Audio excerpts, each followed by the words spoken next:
Remember, everybody, Frederik Andersen sucked. Da, da, da, da.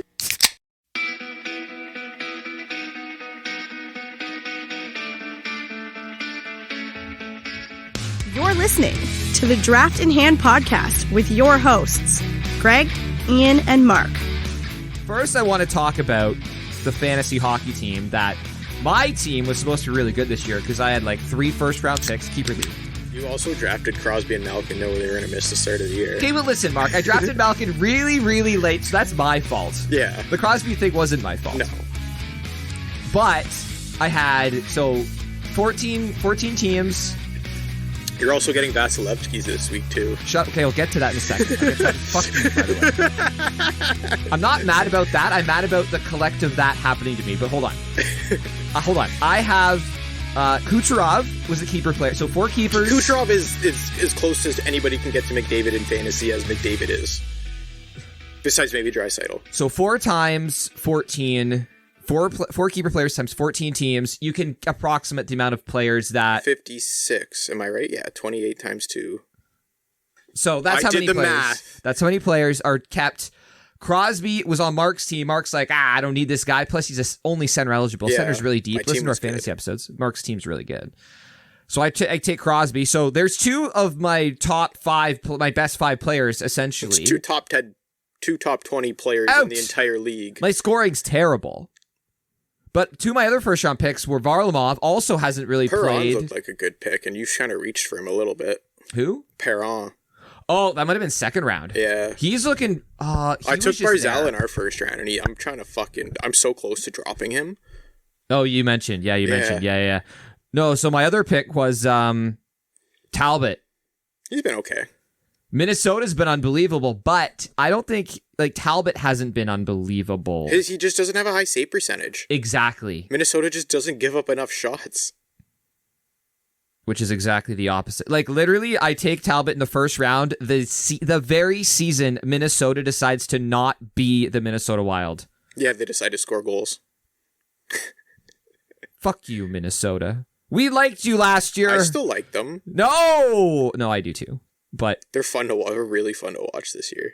Yeah, but I like it when Talbot gets 30 shots and lets in a goal, not 20 shots and lets in 2 goals. And yeah. Minnesota wins 6-5. It's or 6-3. It's when did you become the Carolina Hurricanes or Florida Panthers? Yeah. When did you do that? I was gonna say Carolina hasn't given up 40 goals yet this year. So that's only because Frederik Andersen's fuck you.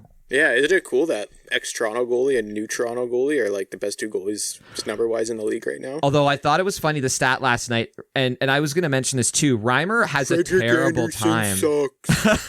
remember everybody? Frederik Andersen sucked. Da, da, da, da. Well, but he did though last year. Who didn't say he sucked? Me. No, you didn't say he sucked. Oh, I also didn't say he sucked though. I said he wasn't playing as good as he was. I said that there's a distinct difference between the first. I'm not more referencing. I'm just more making fun of the media. And shit like that. I totally get it. You're referencing literally a lot of people, whereas I actually contextualize the thing. The first 3 seasons you came with facts and stuff, and the last 2 seasons are very different. And there's something wrong. Let's fix it, as opposed to. Yes, you brought in facts and stuff like that. And I'm stubborn and really like Frederik Andersen, and my eye test is different than what I think numbers are. I don't really care about numbers with a goalie. It's more my eye and what are you going to bring to me in a game? To the contrary, Mark. To the fantasy hockey. Helps playing with Carolina's defense too. So this asshole has played 2 games this week. So is Talbot. Let's go to matchup. Mark's stats for his goalies this week. Go through yours first, because yours are pretty good as yourself. We both have 2 wins. We both have 2 starts. Yes, we do. And your numbers are good too. 3 goals against. Greg's. And 2 wins. Yeah. That's pretty good. Yeah. That's really good. It's a 1.5 GAA, right? 1.44. Yeah. And a .959 save percentage. Fuck, you're having a good week. That's a killer week. Yeah. 2 starts. Really good. You know what's sick? Our goalies play each other tomorrow. And then Mark here, 2 starts. Andre Vasilevsky, 2 shutouts. Okay, but like I was saying, I'm not upset that this happens because this happens once in a while. Yeah, but what's crazy, our teams play each other tomorrow. So, that's going to probably, if Minnesota kills Tampa, You'll win the goalie stats. I hope it's like a 8-7 but you have to win. shootout. No, but then also have a better goals against and save percentage. You need Tampa to need to win like 6-1. I know. But the thing is, this happens to me. Where's the wood? I need the fucking some wood. The whole bench is made of wood. I know, but I can't reach that far, and I don't want to get up yet. Fake knock on wood. There's a box that's made of cardboard. That's kind of wood. Well, it's made from... Yep. But the thing is, this has happened to me on a frequent basis. Okay, Mark. I almost just fell over in my chair. This happens to me pretty frequently. Like going through the different... this happens to me pretty frequently too. It's unbelievable. I know, it's wicked having Vasilevsky on your team. Just shut the fuck up. I mean, this thing where like guys, like their goalies are okay and they just have unbelievable weeks. But I look back and I'm like, this has happened a handful of times, like statistically. Because everybody can say, oh, this always happens to me. Yeah, everybody, yeah. And then you look at it, it's like, no. It's literally happened once, bro, and you just talk about it for the entire season. Yeah, whereas I went back and it doesn't happen to me all the time. It always happens. Like, I'm not a person say, like, it happens to me all the time. No. Because... However, there's a reason why we put Andrei Vasilevsky at the very top in his own tier when we did our fantasy rankings. Yeah. And it's for that reason. So, like... Exactly. Like, and if he can pull a win off on Sunday, he literally won me 4 categories all by himself. I will say he really didn't deserve a shutout against Seattle because it was like a meh. Like, it was a team shutout. Well, isn't that what you expect from the best team in the league? Against an expansion team that can't score. Absolutely. I 100% expected that game. 100% yes. That's why I'm not mad about this specifically. It's more just the accumulation of this. Oh, it's happened more than once. Yeah, I know. Yeah. I'd feel your pain if I knew that pain. Mark would feel my pain. This is the first week where Vasilevsky's been dominating because he fucked me over like the first 3 weeks so far this year. Because he's had a couple off starts. He's still got one more if he even starts Sunday. Because Tampa's been known not to start their starters on Sunday. Oh, that's true. Yeah. You can find a guy though. There's a lot of teams. I'll pick up Elliott. Yeah. Like, I'd rather it be a head-to-head against our goalies than fucking, like, me picking up a random. So at least I know your team beat me as opposed to, like, maybe I'll pick up... Jersey's goalie against... Reimer. Yeah. Or Nedeljkovic. Although that's not a bad pick. Nedeljkovic? He's playing really good with Detroit right now. If he wasn't on Detroit, he'd be owned, like, over 50-60%. I'm gonna write his Ned. I'm write his name down for a second. Hi, everybody. Draft Night Podcast. Greg, Mark. Yep. Ian's playing WoW. Apparently, they like updated the game and there's like seasons and shit. So Ian's like, I don't want to come talk to these guys. And we're like, Sage, because that's what they say in the gaming community. Sage, it's like sad, but I don't know why they added an extra letter. Whatever. So Nedeljkovic. Oh, okay. I wanted to touch on Nedeljkovic. We'll talk about Detroit again without Ian. All I wanted to say is for a 3rd round pick. I know you're getting. The following teams could have solved a goaltending problem: Edmonton, Ottawa. Well, they have goaltenders, but you're not wrong. Dude, did you not hear the news that was coming out from Ottawa yesterday? Murray. Matt Murray's probably going to be on waivers. Mm-hmm. They owe him $15 million the next 2 years. Okay, hold on. No. That's true, but that's a different conversation. I know. They're not a contender. I know. Like Edmonton's contender looking for goaltending help. Yeah. There's a couple other teams that are like in that same situation. Like the Sabres apparently are now shopping for a goalie too. Well, Rask is apparently going to be back in January now. I read that today. Hey. I saw the headline actually. I didn't read the article. I was just flipping through. But there's a few teams that, and I mean, you can look down the standings. Like I'm not going to name them for you that are in need of goaltending help. Edmonton is obvious. Sorry, McDavid and Draisaitl's team, featuring Zach Hyman. Yes. Well, they're going to even be in even more trouble because Nurse is out for quite a bit of time right now. Do we know the timeline on that? I don't know, but that's a big loss. Yes. He made our Team Canada, if you've haven't listened to our Team Canada episode. Fantastic episode, I thought. Like top 10 episode on the Draft in Hand podcast. I still think it'd be fun to like make a B team, like all 3 of us come out with a B team to see who's would like just compare. Because all 3 of them would be different. I'm sure all of our Team Canadas look pretty similar. Yes. But all of our B teams are going to be different. Because we're going to design them based on trying to beat Canada and how you think you're going to beat that team. Yeah, it would be... You're not going to pick the best available. You're going to try to make the best team with the guy like.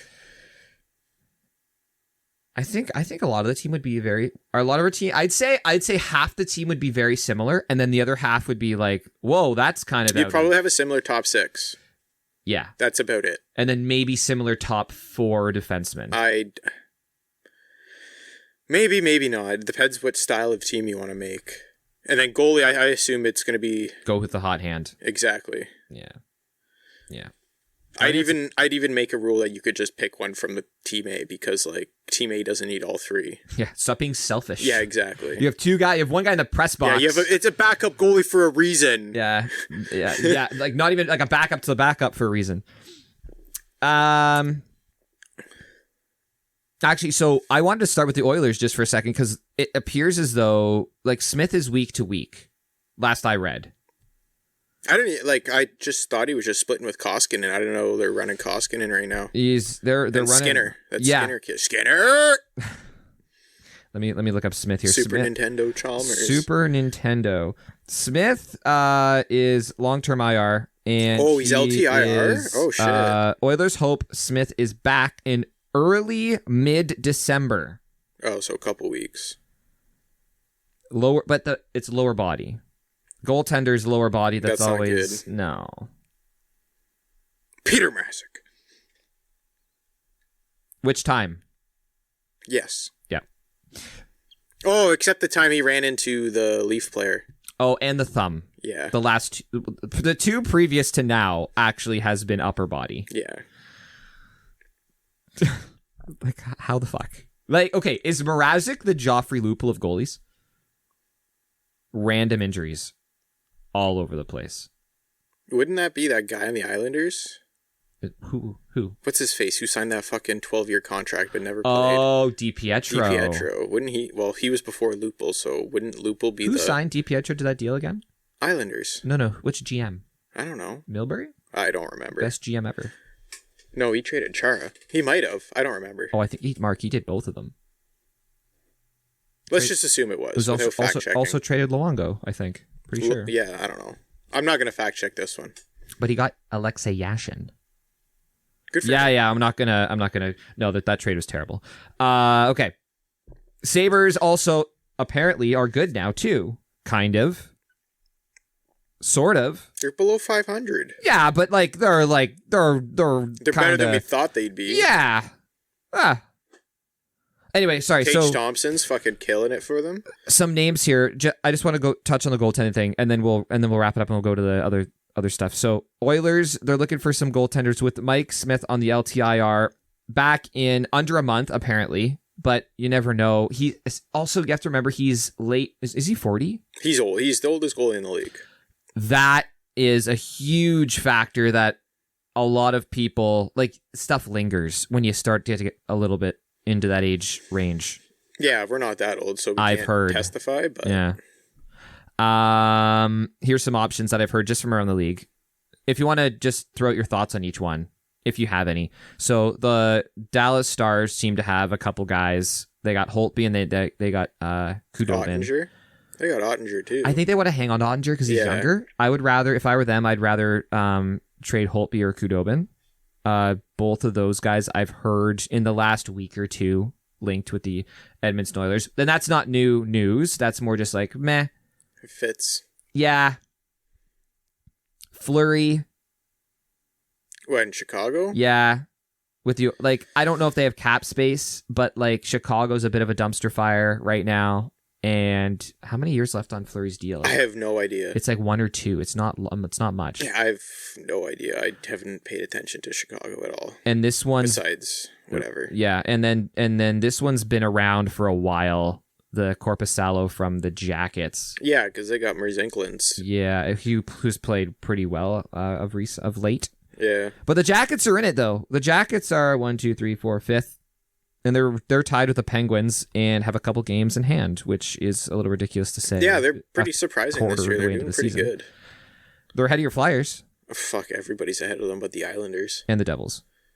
No, actually, the Devils are too, technically, I guess, because they have fewer games played. Yeah, and they got Jack Hughes. They're getting Jack Hughes back, too. Nice. Yeah. Nice. I just want to touch on the goaltending thing, just real quick. I don't really have anything else there. I mean, the Rask news, that just came out. Was that just today? I think it was this afternoon. Well, early this morning. Or brunch, around brunch. Brunch time. It's November 27th. It's a Saturday. So it came out, which is weird to have news break on a Saturday. Like, that's just a little odd. Like, that it's not a weekday. Just because of the usual. Maybe he was on vacation. Came back. He came back. He's like, I feel like playing hockey again. Yeah. And it'll be almost definitely the Boston Bruins, although I've heard from a couple of sources on the internet. Greg's got sources on the internet. So they're internet sources, so they're completely trustworthy. He would entertain playing with a non-Boston team. That's all I got. Well, yeah, if the money's there. Yeah. I could have made that up. That's the point, though, right? That's the internet point. It's like, that could be, you could say that about anybody. But I guess if it was a contender and it wasn't too far from Boston, because he has his kids in Boston, he left the bubble for the kids and stuff like that, which let's not forget about. So family's obviously important to him. He's in the Boston area. He said that he would sign a Jason Spezza-like contract with the Bruins. Good for him. Minimum 1 year, just roll it over just to stay here. You know what? Whatever. Fucking good for Boston. Always seems to be good for Boston. Everything's good for Boston. Yeah. Although they're not doing too well. Did you see what happened in the Boston-New York game yesterday? I did not. Oh my goodness. So Marchand was chirping Panarin late the game. Fucking Panarin throws his fucking glove at Marchand. Panarin got fined $5,000 for throwing his glove there. It was pretty hilarious. Okay, like... The reaction on everybody's face after it happened, it was like, what the fuck? The fact that he threw a glove, like, of all the pieces of hockey equipment you could throw... To be fined as much as Sluban? The glove is the softest piece of equipment. Yeah, I was like, throw your helmet. At least make him hurt. Take your skate off. Just beat him with the shin pad. Throwing star. Be like in the fucking 70s where the benches were all wood and you could just pick him up. Just come over with the bench. WWE, put him through it. I was having that. I was picturing that in my mind too. Over his head. All from the top rope. Spearing sticks. Yeah. Like, to throw a glove, that's the thing. It's like throwing a glove Especially costs just as much as like dangerously slew-footing a guy. Slew-footing people this year. One of my buddies said this at our group chat. He called him PK Sluban. I was like, oh my god, that is amazing. He does. He has a bit of a reputation for that. He's been fined 3 times this year already. Yeah. 2 or 3 already, but... Yeah. The same amount as Panarin did for throwing his glove. Like, I understand you got to say, hey, don't do that, but... And at the same time, like, a $5,000 fine isn't... Like, it's significant to anybody, but it's not terribly significant. There's a New York source that said it was about, like, a Russian... made a comment about him, about some Russian thing. Yeah, and especially Panarin. It's not like a league min guy that's taken home... Like, oh, dude, the guy's taking home $10 million. Yeah. Well... I just thought it was all so petty. It's also Marchand. I appreciate how Marchand played it off after, though. The funniest thing, too, because Amy has Panarin in our fantasy league, too. She was like, oh my god, he got 14 penalty minutes. That's it for the season for him. Yeah, she was like, holy shit. That's it for the season, yeah. He must have gotten into a fight or something. I was like, no, Amy, he threw his glove at somebody. She's like, that's even better. No injury needed. And hey, listen, I don't know how the Jets are doing this year, the New York Jets. I was going to say the Winnipeg Jets just got friggin' beat. They Minnesota but a touchdown on them on Thursday. Well, speaking of touchdowns in the Jets, Mark, the New York Jets, if they need a quarterback, that Panarin, I mean, that was a pretty good throw right to the chest. I mean, come on. Probably better than what they got. I work with a Jets fan. He's like, fuck, I hate loving this team. But were they good at any point? Not in our lifetime, I don't think. Mark Sanchez ran into the guy's ass that one playoff game. Remember that? And he fumbled? Oh, my God. He's like, that's basically the Jets football. I feel that. We feel that. We're in Toronto. We watch the Leafs. Like, we feel that. They have fucking 16 or 15 wins on the year, and like I still hear people like talking shit about them. I'm like, dude, this team's playing good. I was like, just be glad you're not a fucking Flyers fan. Oh my god. Yeah, you want to talk about the Leafs? Want to do Leafs now? We'll do Leafs now. Yeah, if you want. Yeah, let's do Leafs. Fuck, 6 different goals against LA. Light up fucking San Jose last night. Lit up Reimer. Well, their team didn't help, but I was disappointed Reimer didn't start in Toronto when we were at the game, but it worked for him. Yeah, I didn't catch all the LA game. I had hockey, but I caught all the highlights. I saw most of it. But it was really good. I thought... I saw the first 2 periods of the LA game, and I saw the 3rd period of the Sharks game. I had hockey. I skated yesterday night. Nice. But you're right. A lot of goal scoring, a lot of different goal scoring, a lot of guys up and down the lineup scoring goals, pucks in deep. They're not like ugly goals, too. They're good hockey goals. That's what I'm liking about it. Off the rush. Yeah. Couple passes, bang plays. A little variety. Yeah. Like Matthews scored the grimy goal last night. Yeah, exactly. From in the crease. Yeah. And when your best player is scoring goals like that, you got all things running. So you got to know the Leafs aren't going to be this good all the time, because when they're also playing California, and the Kings and the Sharks aren't. Even though I had the Kings, I thought the Kings were going to be a bit better this year, but they're teams they should beat. Yep. But I think the Ducks game tomorrow is going to be fun. I think you're right. I think that's the real test. Yeah. Well, I don't think it's a test. You should still win. But they're going to be playing a good goalie in Gibson, though. Anaheim is up the standings, man. Oh, I know, but they're a very young team, like the Leafs were 4 or 5 years ago. So the Ducks are no longer in the first place in the Pacific. It's the Alberta teams that are in the first place in the. And Terry, who was on a point streak to start the year for like the first 16 or 17 games, finally didn't get one. So what for Leafs fans, people who will be watching the game tomorrow, Anaheim, and I'm assuming this is the only time they'll watch Anaheim all year. You've said watch the Ducks, but they're late, whatever. Are people going to really watch Ducks? What should people be looking for? What on the Ducks would you suggest people to look for? Well, first of all, they start out with one of the best goalies in the league, John Gibson. Yeah. So net out, they're already good. And he's putting up fucking phenomenal numbers to start the season as well, too. How many goalies in the league are better than John Gibson? Like a handful? Vast. Like in terms of pure skill and everything. Yeah, I would ask you to name them. Not team based or anything. Yeah. Just if you put all goalies, like if you were drafting, like just ranking goalies, just unbiasedly. Exactly. Yeah. Vasilevsky. Maybe Hellebuck. I'd put Hellebuck in there. Healthy Tuukka Rask, healthy Carey Price. Not many. No. A lot of them haven't played enough games to like put him above him. How about Freddie Anderson? There's a reason why Anaheim kept Gibson instead of Anderson. Ooh. Yeah.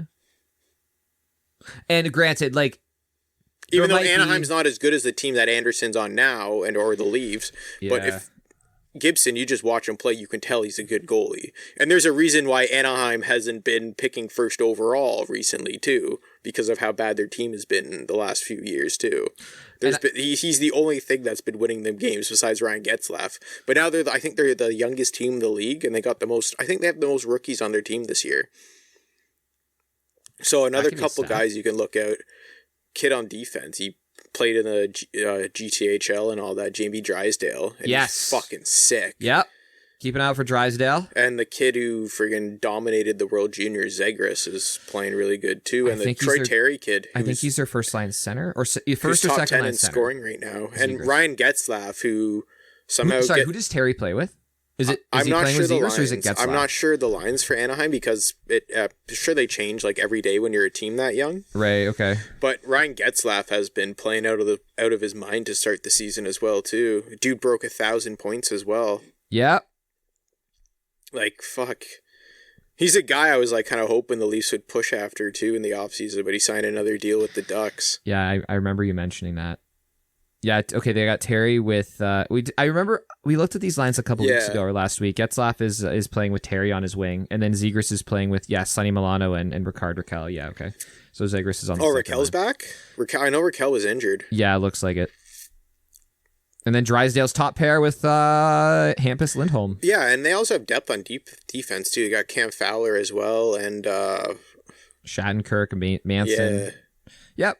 They're decent. They have You know what? When you start watching the Ducks game, like even if you've been enough like as a hockey fan, like just casually, you're gonna know a lot of names on this team. Yeah. Maxime Comtois played for the World Juniors. He was captain the 1 year. He hasn't scored much, but he looks like everybody Ducks fans have been enjoying his game this year. This should be a fucking exciting game Sunday. I'm trying to find Comtois. Where's Comtois? He could be injured. Yeah, I think so. But I don't know. I'm really excited for it because I really like watching the Ducks too. Yeah. No, it should be a good game, and like you said, maybe perhaps the greatest test. And you know what too? On the road trip. Another thing you can talk about that because since we're in Canada, we don't talk about like American sports or like I wouldn't call it politics, but like Jack Campbell versus John Gibson. These two guys could be representing USA for the Olympics. I think Jack Campbell is behind a few names, and I don't know how much USA hockey is going to value the past like season over the previous. But in a tournament, you want the win me now guy. You do, and I wouldn't say Hellebuck's your win me now guy. These two guys are your best two American goalies so far through the season. I'm trying to think of another one to disagree with you with, just for the sake of conversation. But I'd say these two are probably. Yeah, probably the better. Because, Quick is playing pretty good, too. Quick's playing very well. And Quick has the more accolades than both those goalies, too. You're exactly. More of a resume. Yeah. So Bishop's hurt. The same way we took Fleury on Team Canada, you sort of have Quick. But very similar NHL situations, actually. No, it's just I just think it's a little sub-story that probably isn't going to get talked about a lot up here. I think it's cool, like those two guys. You know that could be in the back of their heads against each other because everybody wants to represent your country at the Olympics. You're right. Yeah. Yep. Cool. There's some names. When the Leafs play the Ducks. Yeah, like fuck. Or if you listen to this after the fact, hey, if it's a shit game, like don't blame it on us. Blame it on the end of a road trip. They played in New York, then they flew out to. They got one more against Colorado, no? Oh, I think Colorado's in Toronto. Okay, but they got Colorado next. I think. And Nazem Kadri that's on fire right now. He's fourth in the fucking league in scoring. Yeah, man. We brought it up on our Team Canada thing, but yours like, nah. Understandable, like over some other guys, like, but man, good for him. He's on fire right now. Yeah, but okay. To go back on that too, like this could be Kadri's like. He scored 30 goals 1 year, but that was a few years ago. Uh-huh. And then it's like, oh, Kadri's good again, but like how many other guys have been good for more years than Kadri? Solid, man. Solid. But I still think it's fucking sick he's doing what he's doing without McKinnon. He's got like 17 points in his last like 8 games though. So he's like, he can't keep up with that. He's not McDavid. Let's be honest. That's McDavid pace. Yeah. I haven't done the math, but pretty sure, yeah, it looks the like games played in the other number are big, like a big gap. So like that's... Yeah. But that, I mean, listen, if he has a bad week or two, like that spots him right there. Easy. Oh, yeah. So... Still, like, good for him. Like, I'm glad he's fucking doing that without McKinnon, too. Did you watch the game against Ottawa earlier in the week? Colorado, Ottawa? Yeah. It was Colorado won 7-5, but it was friggin' just back and forth the whole time. Fire wagon? Yeah. Oh, fuck. Ottawa was up, I think, 5-4 going to the third, I think. Who's in net for Ottawa? I don't remember. I had a few beers that night, too, so I was like, goals, and the car had a pretty good game. It's fun watching a game like that. That's fun. Like, just having... Yeah, two teams just go. Yeah, because I got my car and ran it on my fantasy team, so I was like, I'll invest and watch a little bit. Oh, that's why you're beating me so bad. Oh yeah, they're having a good week. Yes, Car's having a really good week. Yes, he is. Rant about Vasilevsky, but Mark's lighting it up in almost all the other categories. You're beating me in assists and blocks and hits. I don't think so. Yeah, blocks and hits. I know you got a lot of hits. You got a lot of assists yesterday. You know who I got? Who's got a lot of blocks? That guy from the Sharks that we just played, the guy. Ferraro? Yeah. I got him. You see who I made it, who I got in a trade? No. I got my boy back. Radko. Oh my god. Yeah. He plays tonight, so I hope he gets like 10 hits just to catch up to you. I have him in I have him in this public league that I'm in just for fun. Is hits in the? No, public stats, yeah. Yeah, he's freaking unreal. What's he ranked a full public league? Hang on. Gudis in a public leagues ranked 77. Wow, that's really good too. He's top 100 for a defenseman. He's like 35 in our league. All right. Can I read down the number of hits just for context here? So this is starting from last night. I'll read down each game, the number of hits. His last 2 games he's been a little low, but before that, 2 hits versus, I'm not going to tell you who it is because I got to scroll over it, but 2 hits. Previous to that, 5, then 9, 5, 7 hits in a game, then 4, then 8, and then he was a bit of a wuss previous to that. He had 3 games in a row with only 3 hits. But he was getting points in those games. Yeah, an assist in each of those. Yeah, exactly. Radko. Shoot. Yeah, ranked and the best, you can see comments in the Yahoo Fantasy about them. Radko has got like as many comments as like McDavid and stuff like that. People just like saying this guy is so good. He almost has a cult following. Literally, in fantasy, yeah. Literally, he is like a banger god. Like Edler was a couple years ago with Vancouver. Except Radko's like extreme. Yeah, because S tier god. Yeah. In auto racing. Yeah. How about how close the fucking F1 standings are going to the last 2 races? Wow, we're going sideways here. I don't know. We're talking. You went S series, and like that's about it's like Forza talk. I don't know. It's racing talk. If you want to go straight to there, we keep talking hockey for a bit. Well, I haven't looked at the standings, but it's basically all right, Max versus Lewis, and if someone. Basically, it comes down to if one of them is going to crash out at this point. Yeah. Like, if someone just doesn't finish a race, you're screwed. Well, the Constructors is close now, too. The Constructors, like, it's like 8 points between Max and Lewis, and I think the Constructors is, like, even closer than that. Because Bottas didn't finish last race, and Sands had a good finish. Perez. Sorry, yeah, Perez. You're going to pull it up. Yeah, I'll pull it up right now. Perez has been doing really well of late. Yeah. And that's something that he wasn't doing so great at the start of the year. I know he had a couple of podiums in there, but overall he was sort of dipping down, and then Bottas had a couple of really good races recently. Yeah, it's 8 points between Verstappen and Hamilton, and that big because Verstappen got the fastest lap on the second last lap of the race in that. Yeah, those extra 1 point. That was huge. You're going to make a big difference. And then in the Constructors, it's just, holy fuck, Greg. Like 3 points? 541 to 546. 5 points? Wow. So the next 2 races are going to be friggin' insane. How close is it between... So that's for the top. How close is it between Ferrari and McLaren? Ferrari's at 297, McLaren's at 258. So unless Mercedes and Red Bull crash each other and they win or whatever, I don't think that's close enough. But McLaren, after the year they had last year, that's amazing. Yeah. Even Ferrari, too. Ferrari was awful last year as well. Yeah, they both had a rough one. So I'm sorry, who's ahead of who? Which one? Ferrari? Ferrari's ahead of McLaren. Yeah, Ferrari's ahead. 'Cause I know Norris had an extremely consistent start to the season. Like, he hasn't been... Like, he had a good race last race. He finished, I think, 4th or 5th? Yeah. But Ferrari's just been super consistent too. I know Ricciardo had a bit of a rough start. Oh no, he finished 10th. Sorry. That'd be kind of cool to see. I mean, with next year, I know this year's sort of winding down, but with next year's car change, it'll be really interesting to see. Like, it's cool that nobody's running away with it. That there's 2 teams, but it would be cool if there's like another team, like 3 teams maybe fighting for the championship.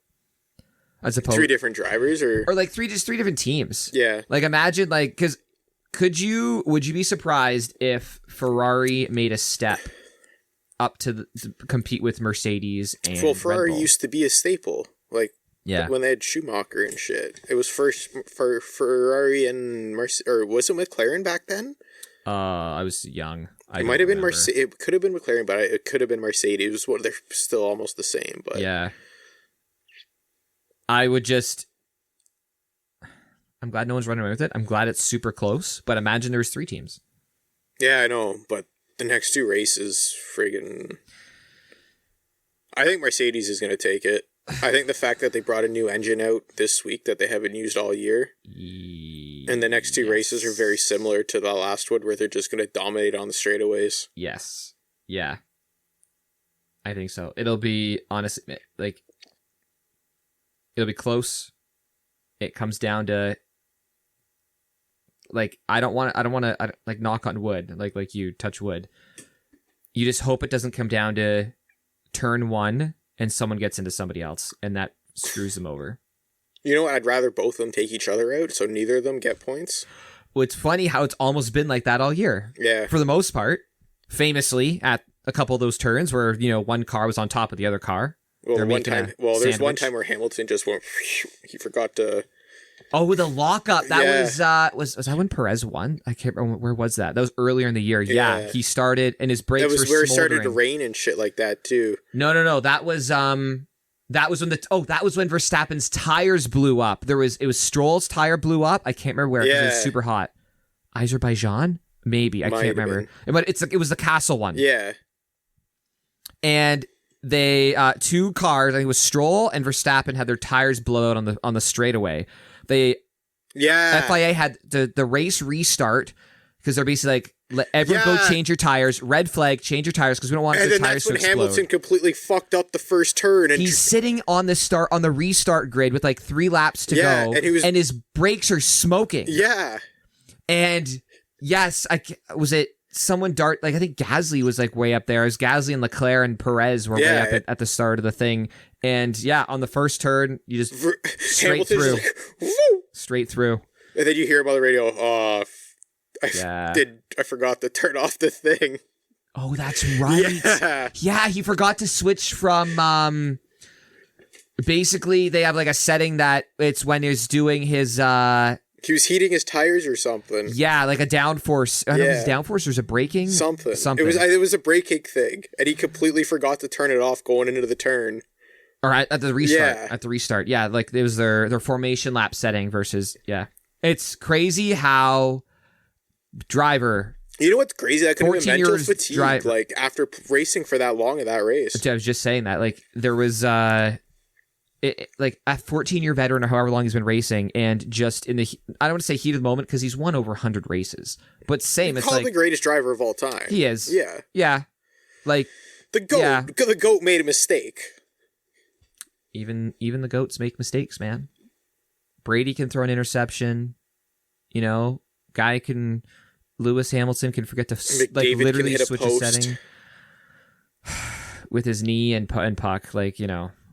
Whatever, but anyway, where's the next? Do you know where the next Grand Prix is, Mark? The next 3. Do you know what the next 3 are? I think it's Abu Dhabi. No, it's 2. Next 2, yes, next 2. It's Saudi Arabia and then Abu Dhabi. One of those is a night race, right? The Saudi Arabian one's a night race at 12:30. Right, because it's hot. And Abu Dhabi's at 8 a.m. I like the afternoon races. They're nice. Afternoon here, yeah. Well, they're afternoon. In Europe, they're afternoon too. It's just, for here, it's because the time difference. Makes it even better. Yeah, it's a time difference. So their 4 p.m. is our 9 a.m. Yeah. But sometimes it's just early to get up for those races on a Sunday. Dude, Well, it's been a little, like, easier to get up and watch it since Abby's been working out at meat, like... Oh, at the restaurant on the weekend? Just picking up the one breakfast shift? Well, she's working Saturday and Sundays now. Whoa! Yeah. The money's that good? Yeah, it was. I went there for a pint earlier, and it was friggin' busy. Just a visit? Yeah. That's good. Busy, eh? So that's the brunch breakfast brunch crew. Yeah, she had to work like late today because there was a big gathering in there. They're doing a celebration of life or something. So. Oh, okay. So it's an event, almost kind of event. I got you. All right. Geez, we're 40 minutes in here. All right, what do you want to? Okay, we dodged around. We talked about the Leafs opponents. I want to talk about the Leafs for a second. All right, and then can we talk about Ovechkin later too? Oh, Mark, it's on my piece of paper. Oh, okay, good. It's on my paper. Okay, good. We got it. So the Leafs specifically, Mark, you mentioned lots of goal scorers, lots of different goal scorers. Nylander's looking really good. Puck's following him around. Overpaid. I'm being sarcastic. FYI. I know. I just pause for the drunk uncle who's just be like, yeah, I still think it. Oh, fuck. He's born in Calgary, Alberta. How quickly, But... Oh, fuck, I hate our media, man. No, but there's people who actually think that, though. I know. That's why you hate our media. We should hate our media. I want to talk about something real quick, actually, before we go to the Leafs, because you brought that up. Hang on. I was listening to another podcast, a different podcast, a non-sports podcast earlier. I listened to have you heard of the All In podcast? It's with 4 rich guys.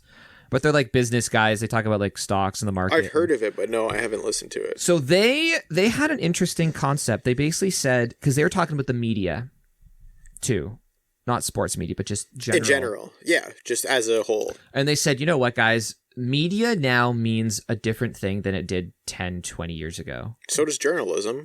Media 20 years ago was TV and print. And you sort of would differentiate print media versus TV I feel like there was a lot media. more forceful facts. People weren't reporting stuff based on source. It was based on a full fact. Well, source could have a fact. I know what you mean. It's more fact-based. Yeah, and that's what I'm saying, where it's not really journalism anymore, where journalism was all written in true. Media now is more who's going to get the story first, who's going to push out the story first, and there are different media outlets driving different narratives. Exactly. Pick station A, and their website and Twitter account are going to be liberal, and station B and all their Twitter account and different things that they're putting out articles are, and the narrative and spin and the lens are going to look through a very conservative, red versus blue. You see that already here in Toronto all sorts with the of Star stuff. and the Sun. It's already simple like that. But the point is that when they say media now, it could be print media, the traditional print media. It could be us. It could be social media. It could be television media. It could be people sitting in their house. That is a form of media. You're consuming, listening to this on Spotify or whatever. If you think about it, everything is a form of advertisement. Everything is almost like a form of media now. So their point was, instead of calling it media, the more correct way, and I liked this actually, that's why I wrote it down, the more correct way, the more specific way to talk about, instead of saying media, say content companies. Yeah. Because that way they're not producing facts anymore. They're producing content. Not to say that. It's more. Okay, I'm not using fact as they're obviously producing facts, but they're not true facts. It's just the headline they're popping out now. Nobody reads a story anymore. People just care about headlines. You're right. There's a lot of guessing that goes on based on a headline. But the content company, replace media. Replace media, because media today is different than media 20 years ago. When you say content companies, that is more referring to what the media was 20 years ago. The big corporations that are pushing, like you say, narratives, they're pushing content, and they're a company. We are media, but we're not a content company. You know what I mean? Yeah. We're like for example, the little guy who's making an article, or the independent journalist in the sports context that is writing for even The Athletic. They're a company. They're a content company. Are they the media? Yes. However, they're a company that makes somebody on social media isn't a content company. They're they're social media, and the social media sentiment is different than the content company. Yeah, I know what you're saying. It's just there's a fine line between the two. But when you say content company, I feel like everything's it's more specific. I feel like everything's a content company, though. But we're not a company. We're not a content company. I know we're not a company, but we're making content. So, but we're not a company. That's the point. Yeah, I know. So, when you say the media, okay, I got you. Because once you're a company, because media media is free. Yeah, anybody can create media. Anybody can make media. Yeah. Yes, it's free. Yeah. Yes, I know. Yeah. So. Okay, I just fully wrapped my head around it. Okay, gotcha. I'm glad that you're, because somebody listening too probably has the same questions. Yeah. But when we were talking about William Nylander, and to say the media was driving that narrative. I don't know if the media was driving that certain those narratives. Content companies were driving. Yes, exactly. Because if the media was driving it, everybody would be doing it. Like social media seems to love William Nylander. I love William Nylander. But content companies and the old folks, for example, that so good. There's certain old folks, and his helmet finally fits. There's certain old folks who consume the content that companies put out, written by certain writers. Yeah. Didn't like William Nylander because of the narrative that the content company was spinning. The media in general, some people in the media love William Nylander, but content companies, certain content companies, or people who worked for those content companies, didn't. We're forced to put a negative spin on him. We're forced to, or the negative well outweighed the positive. You see his dangle last night? It wasn't really a dangle. It's just a forehand backhand. Thank you very much. Slide the puck in the net. Good at Thank hockey. you. He's had a whole. You know what? He actually had a whole bunch of breakaways recently. He's scored on very few of them. Like, imagine he scored on like just a couple more of those. Shoot, he's getting his chances. But like to go back to the on ice thing, the puck's following him around. Well, he's so great to see. It looks like, remember when we were watching him when he was on the Marlies in that against Albany in that playoff game where him and Kapanen completely took it over? Yeah. It looks like he's playing like that again. He knows he's the best, like one of the best players on the ice. You know what I call that? I call that outclassing the opponent. Just you're a different class. Like McDavid.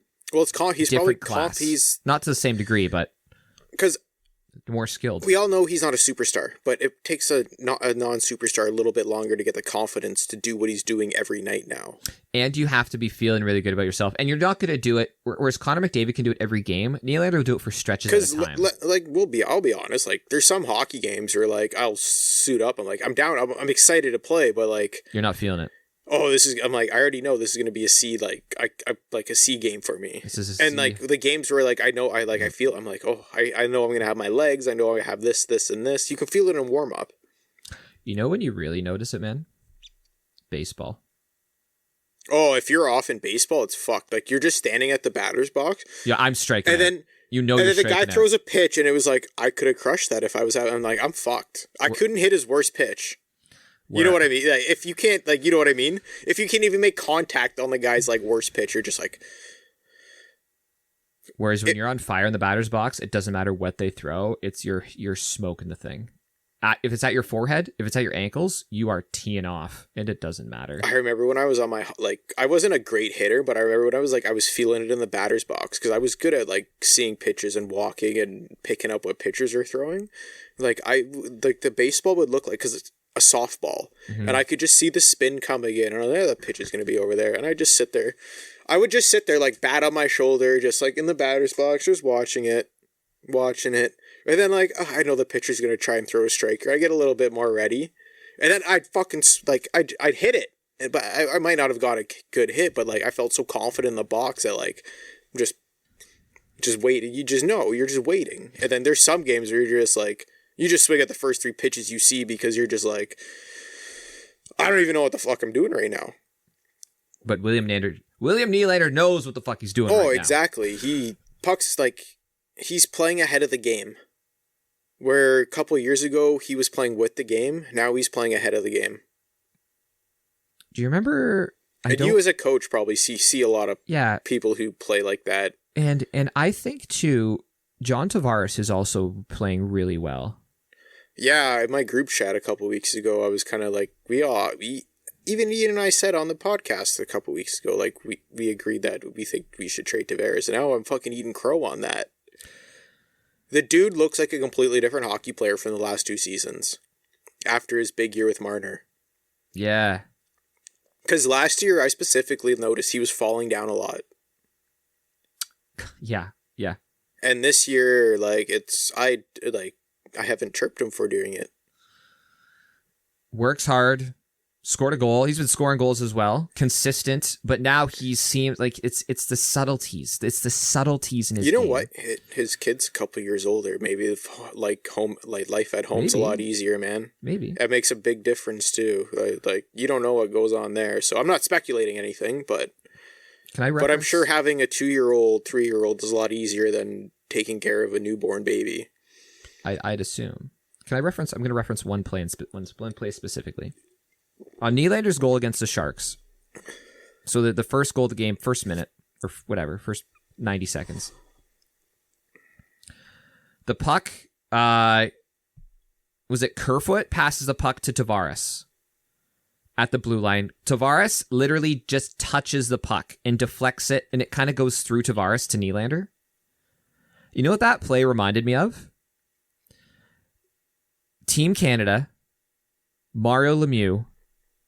Oh, where he let the puck go between his legs? Yes. Different place on the ice. It's just the IQ to do that is insane. It's I'm not going to touch this puck despite all the a bunch of other defenders around me. Having the everybody thinks you're taking it. That someone is behind you, that a teammate is coming with speed behind you. You literally acted like a pylon, and you made like one of the greatest hockey IQ plays of all time. Because the natural instinct is to collect the puck, and then do something with it. But to leave it for somebody else is second nature. For it to pass literally through you and not touch it for someone else to get it. People were raving. Do you remember people were raving about that Mario Lemieux play? No, even if you play, there's been a lot of times where I've tried to pass through a teammate to get to the other guy coming in. And the guy I'm trying to pass through would pick it up. I don't tell him, like, I don't get mad at the guy. We go back to the bench. I was just like, hey, I was just looking for the guy behind you. Like, because you're going to the net too, like, the guys in front of you are going to block whatever shot, pass, or thing if you pick it up on your stick, which they did. And I was like, there's a guy behind you, and you're going so fast to the net that, like, I get it to the guy behind you, you get the rebound in front. And they were like, oh. And it's just like, yeah. But it looks like I'm trying to pass to them, I'm trying to make it look like that because I'm staring at them. But in reality, you're trying to pass to the guy behind them. I just thought I didn't hear any reference to it on the broadcast from the media. No, it's all subtleties, man. It's the subtleties of the game that it happens so fast, and unless you're watching the replay and picking up on stuff like that, it doesn't. I don't want to say it gets lost, but it's just there's so many other things to talk about that little things like that sort of get missed. But a lot of the goals in the NHL don't happen without that stuff too. Yeah, it looks like they're feeling good about themselves, and we're not even talking about Marner and Matthews, the big line. Doesn't even he's not even scoring like his goals yet. He's not ripping shots from the top of the circle and beating goalies like he has been. No, that's Jason Spezza. No, I know, but Matthews he's not racking up goals from the top of the circle. No, the way he's not scoring from Ovechkin Island. He's not scoring from no. Stamkos Circle. Yeah, Matthews is the other side. Yeah, I know, but it's same area. I understand, but he's got his own little spot. But he's not ripping snapshots like top corner, bar down like he's been doing. Well, he can if he was at that 50 point. Yeah, that 50 point pace. What's his 50 goal pace? Sorry, 50 goal pace. Sorry. How many goals does he have this year? I honestly have no idea. Let's project this out. Let's do the math. Remember last year we were doing a bunch of math? Here, I'll do the math. Give me the number of games played and give me the number of goals. All right, let me look. Matthew. The one thing I've noticed more recently over the past stretch of games that they're doing now that they weren't doing 9 previous. goals, 9 assists. So 19 games. 9 goals in 19 games. So 9 divided by 18. He'll probably get about that's a goal every other game. Yeah, so that's a 40. Call it 40. Call it 40. Yeah. All he needs is a couple goals. But extra, and then he's at 50. I told you Austin Matthews only had 9 goals in 19 games, would you think something's wrong with him? I would say no. I would just say he hasn't gotten hot. Good God. Yeah. Basically, yeah. But he hasn't had a hot streak where he just a week where he goes off and gets because Matthews isn't a hat trick kind of guy. He's not a 3 goals a game kind of guy. He's like a 2 goals a game kind of guy. Yeah, he's like a goal every game for a 2 weeks. Yeah, that's the kind of. And then he doesn't score in a game or 2 games, and he scores 2, doesn't score 1, 1, 1, 1, 1, 1, 1, 1. Yeah. But the thing I was sort of framing there, the first bunch of the season, The one thing that we noticed, we picked up last year, was it's the secondary chances. It's the top guys, like Matthews is really good at this. Nylander's really good at this. It's stripping pucks as the team is breaking out of their zone. Tavares has been doing really good at that this year. Yeah. So that's what I've noticed that a lot more over the past stretch of games where they've been winning. It's team, they get a shot, they get a chance, opposing team. Sorry, I should say the Leafs. I don't want to keep saying they because I get confusing. Hang on a second. So the Leafs get a shot, get a chance, pucks turned over. Defensive team tries to break out. Leafs counter on their breakout. Leafs, as their forwards are breaking the puck out or making a pass. Leafs turn it over and counter inside their zone. Leafs strip the puck somehow, pick up a pass. It hits a skate. They're countering, because you know how a lot of times when a team counters a turnover or a breakout, it usually happens in the neutral zone? The Leafs, like when the Leafs are playing good, they're countering that breakout inside the other team's zone. Yeah. They're doing it one pass earlier. Yeah. Yeah. So keep an eye out for that. That's And when you do that, you have 4-on-2s down low everywhere. Because the forwards Because all three forwards are gone, and if the center's blown the zone a little bit early, that team is fucked. Yeah. Because teams know they have to move the puck fast. Because the defense have to stop and turn, and you already got guys behind you, so the defense is fucked. Well, also how the breakouts work now is that you have to have a guy up ice. And a lot of time, I was going to say, they usually do the left wing lock. You need to stretch it. Where your far winger is usually past the center line in the neutral zone. Because if you can't get it out, you fire it at them just to chip it in to negate the icing. Yeah. So I've noticed a lot of that recently. And they were doing that at the start of the year. Not at all. Like, I would say, even though the Leafs have an unreal record, they should have a better record. Well, at the start of the season, they weren't winning games. Even though they're like 10 games above 500, it's kind of crazy it's kind of crazy if they have the worst like goal. They have the most chances, but they have the least amount of goals on their chances. So like the Leafs right now, in terms of like that fancy stat or whatever, I hate what it is. It's like goals for like X or whatever. Expected goals for, yeah. Yeah, they're like the highest in the league, but they generate nothing. They haven't got anything yet. Or it's most zone time. Yeah, without generating with generating chances, but not getting goals. Like they have been the most unlucky team in the league so far this year. Okay, can I speak to that? Because I've noticed something over the past week with regards to that. They stopped overpassing? Well, I wouldn't say overpassing. Okay, like, you know what I mean as a... Yeah. They do this thing where they rim the puck, perimeter. We talked about it. I apologize for people listening who have heard this before, but you really notice it when you're there live. When you're watching on TV, you notice as well, but it's like, I feel like the puck was in the other team's zone. The Leafs were on offense for 80% of that period. They're down 1-0. Look at the shots. They're the same because the Leafs go perimeter. Shot on goal at the end of the shift. They don't do anything from the perimeter. Oh, yeah. When you're already tired, you're just like, oh, the shot's not even going to hurt their shin. At least shoot the puck to break an ankle. The Leafs now, and you really notice it on their power play. Pucks are going to the net a lot sooner. More pucks to the net. But it's a cycle, so it's multiple things happening at once because one causes another. They're attacking from the corners now too. It's a chain effect. So when you're, like you said, when you shoot the puck with the bottom six, I've noticed they've been attacking from like the corner board in with like Simmons and stuff and wreaking havoc on the posts. I don't know if it's from the corner. I mean, maybe you've noticed that. I haven't noticed that specifically, but what I have noticed is that they're just taking the puck to the net more. Yeah, like they've been attacking the post, not really to the center, but they've been attacking like the post area, and then looking for a cross ice thing, or if you crash there. If you have enough guys, you just knock the puck back into the corner and you work it back up to the point. Right. And then if you get a face-off, the Leafs have... there was another stat going on. Our Leafs are the best team on face-offs in the league right now, too. So if the Leafs get an offensive zone face-off, everybody on the Leafs are above 54%. That helps. That's insane. That's... So if you can just create a fresh legs offensive zone face-off, freaking set play. Leafs have to learn how to get better at face-off plays if they're winning this many face-offs, because like they don't really have any. I haven't seen them generate anything since they had Connor Brown off a face-off. Because remember those few plays with Marner and Brown with Matthews?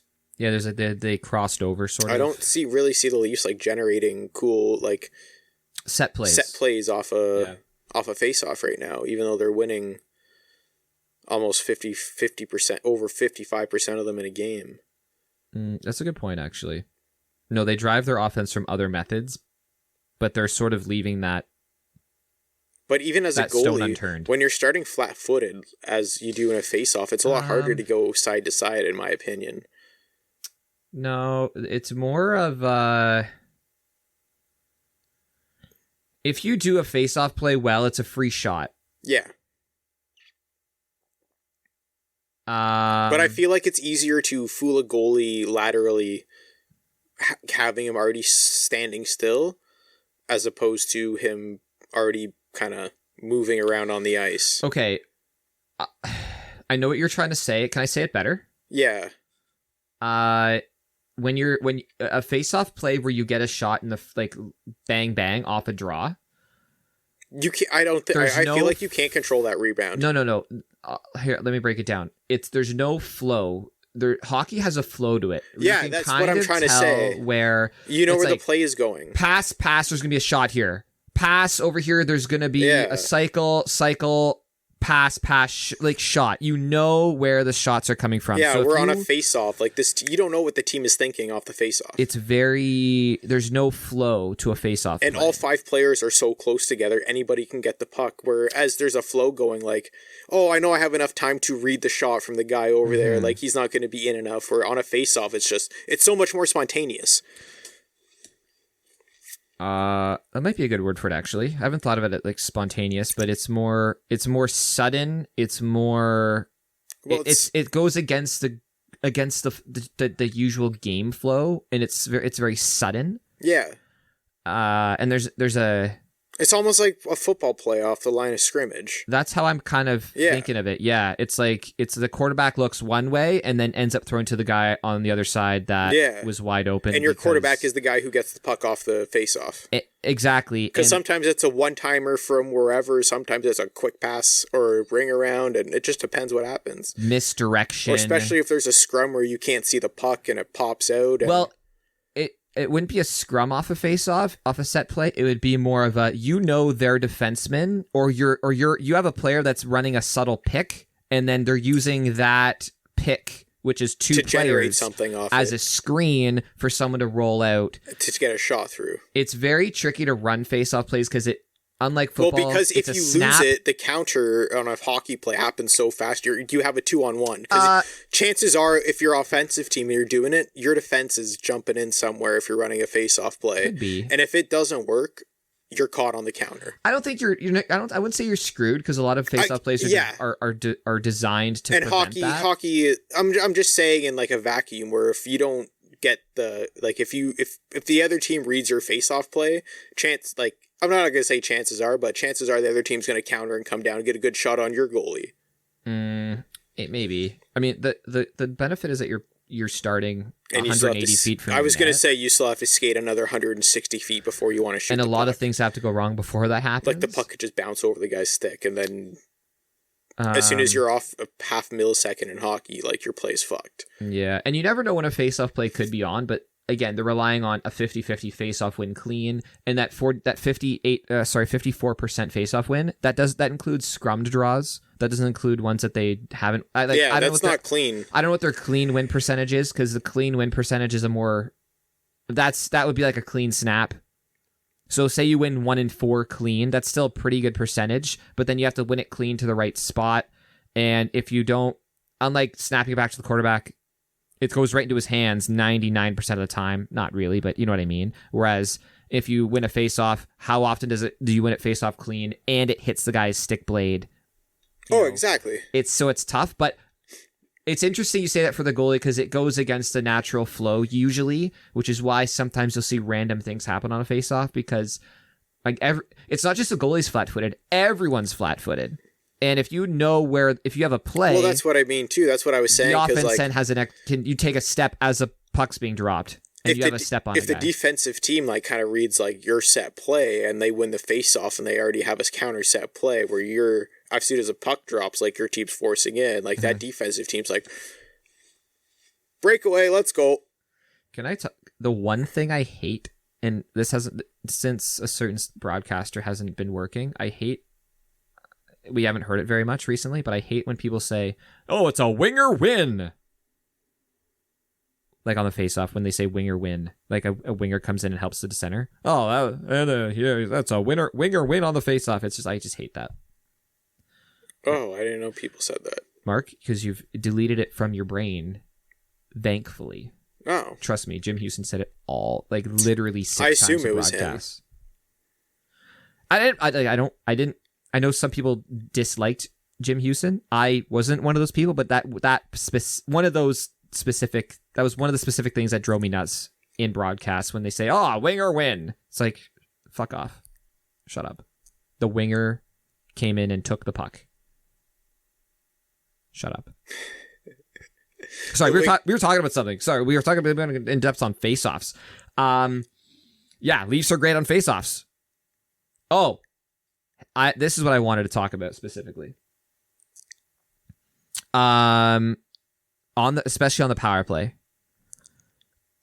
we talk about making the defense turn around and putting pucks to the net. That has something to do with it. Being able to recover those pucks that you shoot.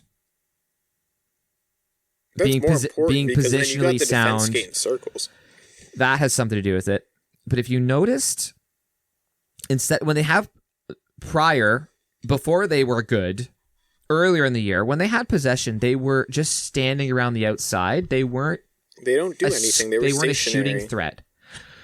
If you notice the power play over the past couple games, every guy that gets the puck looks like he's in a position to shoot the puck. I don't just mean he's in front of the net. I mean his shoulders are square to the net. His stick's at his side. They're ready to shoot the puck. I know exactly what you're saying. So hang on. Just for people listening. Because when I play hockey, as soon as I enter the blue line, I get into, unless I know I'm getting the puck to pass it to somebody else, I am getting ready to shoot the puck. Because like if I'm not ready to shoot the puck when it comes to my stick, how the fuck am I ever going to, how are we going to score? So instead of picture a hockey player facing the net, but their stick's directly in front of them perpendicular. You ain't scoring. You're not scoring. You're passing the puck. You gotta open yourself up to where the puck is. The goalie knows that you're passing. The defensemen know that you're passing. You are not a shooting threat when your stick is directly in front of you because you're not shooting. You can't shoot the puck in the net because your stick is pointing sideways. Your blade is pointing one side or the other. Your stick's pointing forwards, I should say. I hope everyone understands what I'm talking about. Your stick's directly in front of you. When your stick's to the side and open to the net, you look like you're playing like NHL 94 where there's no actual animations of guys skating. Tabletop hockey. Exactly. Exactly, your tabletop hockey form. Look, you want to be tabletop hockey form open to the net because you always are in a position to shoot. And it's just a subtle. No, you want to be open to where the puck is coming from. I'm talking when you have the puck. Oh, okay, yeah. When you have the puck, you want to be open for a shot. Also, when you don't have the puck, you also want to be open to where the puck is coming from because if you're forwards, it's the same thing that you're saying. Of course. I've noticed a lot lately that the Leafs are a lot more open, the power play especially, are a lot more open to the net. Their body's open in a shooting position, and that does a few things. One,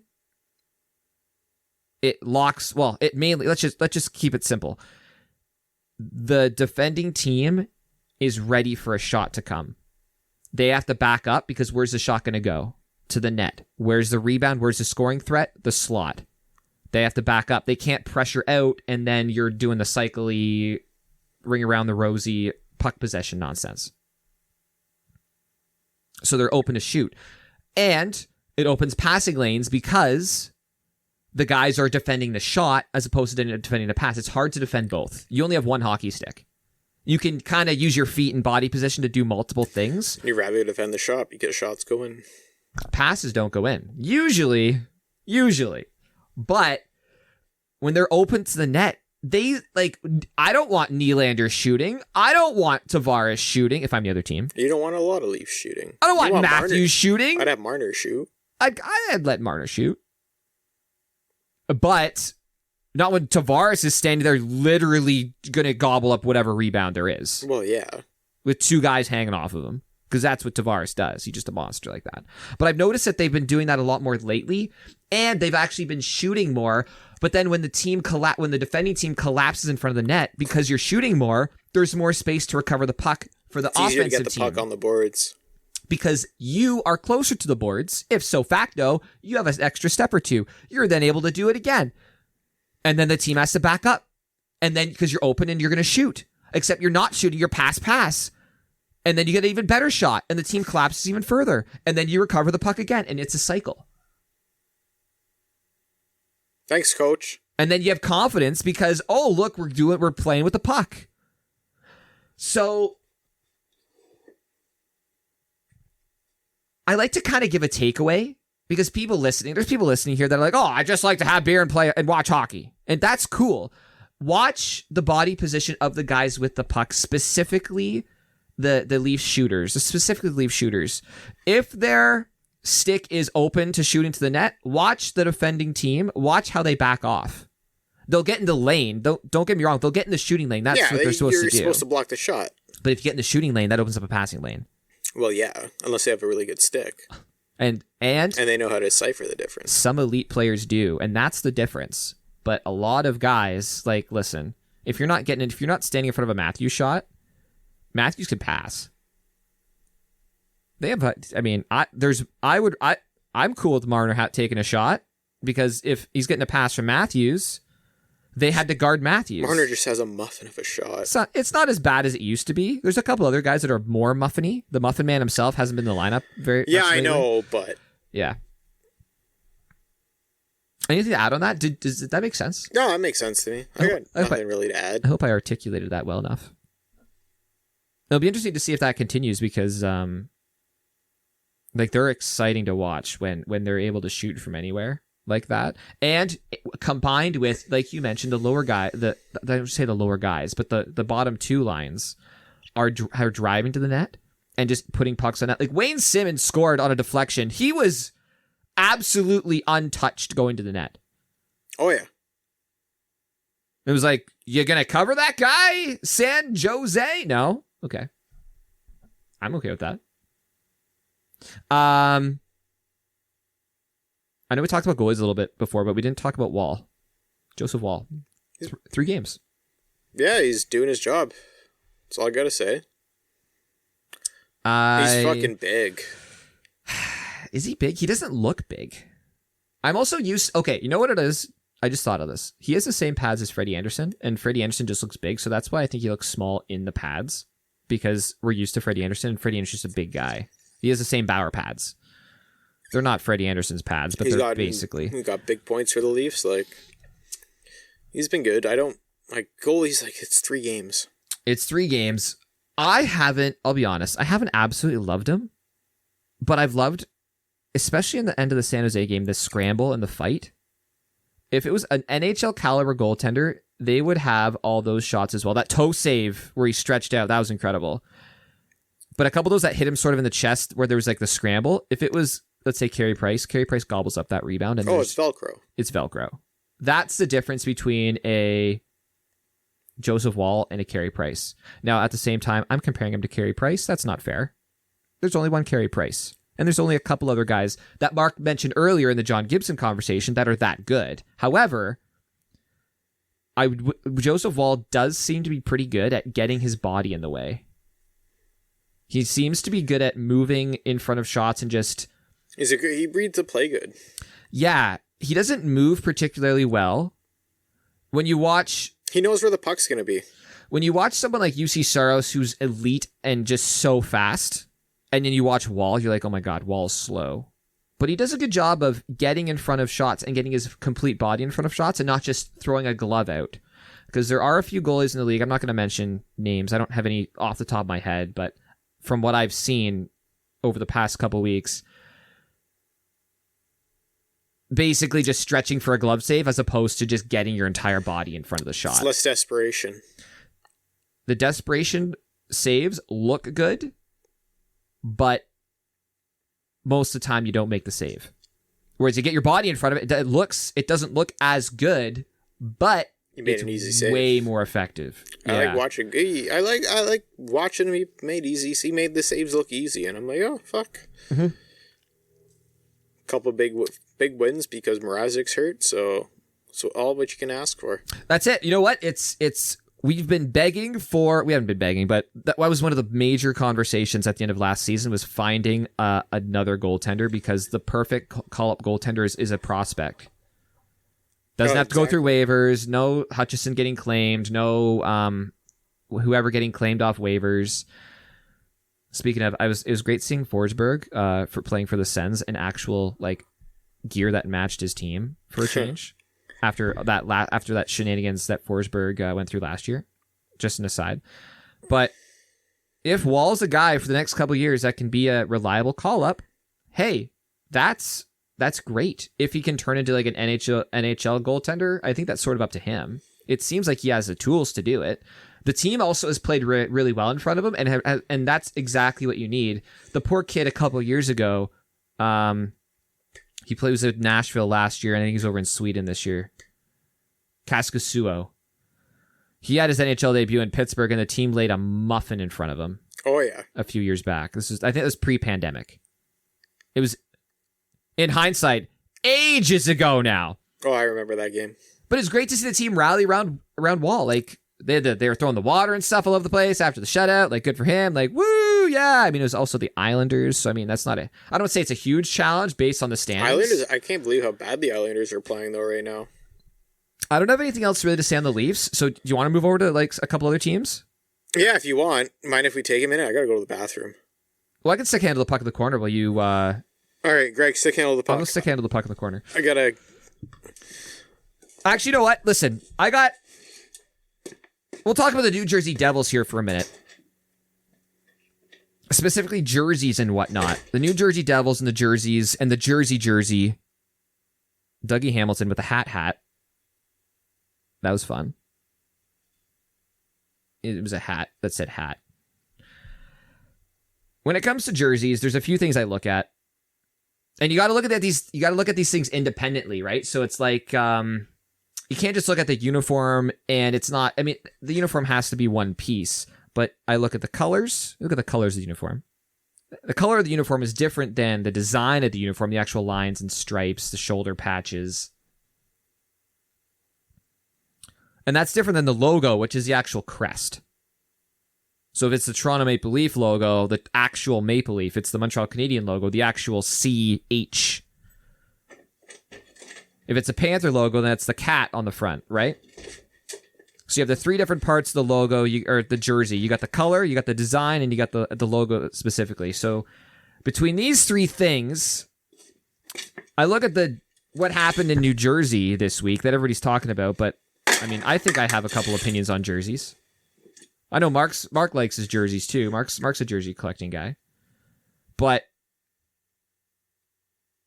you look at the New Jersey jersey, and the three jerseys that came to mind immediately. One, the Chicago Blackhawks Winter Classic jersey that, and I counted, has the exact same number of stripes on the arm, black and white.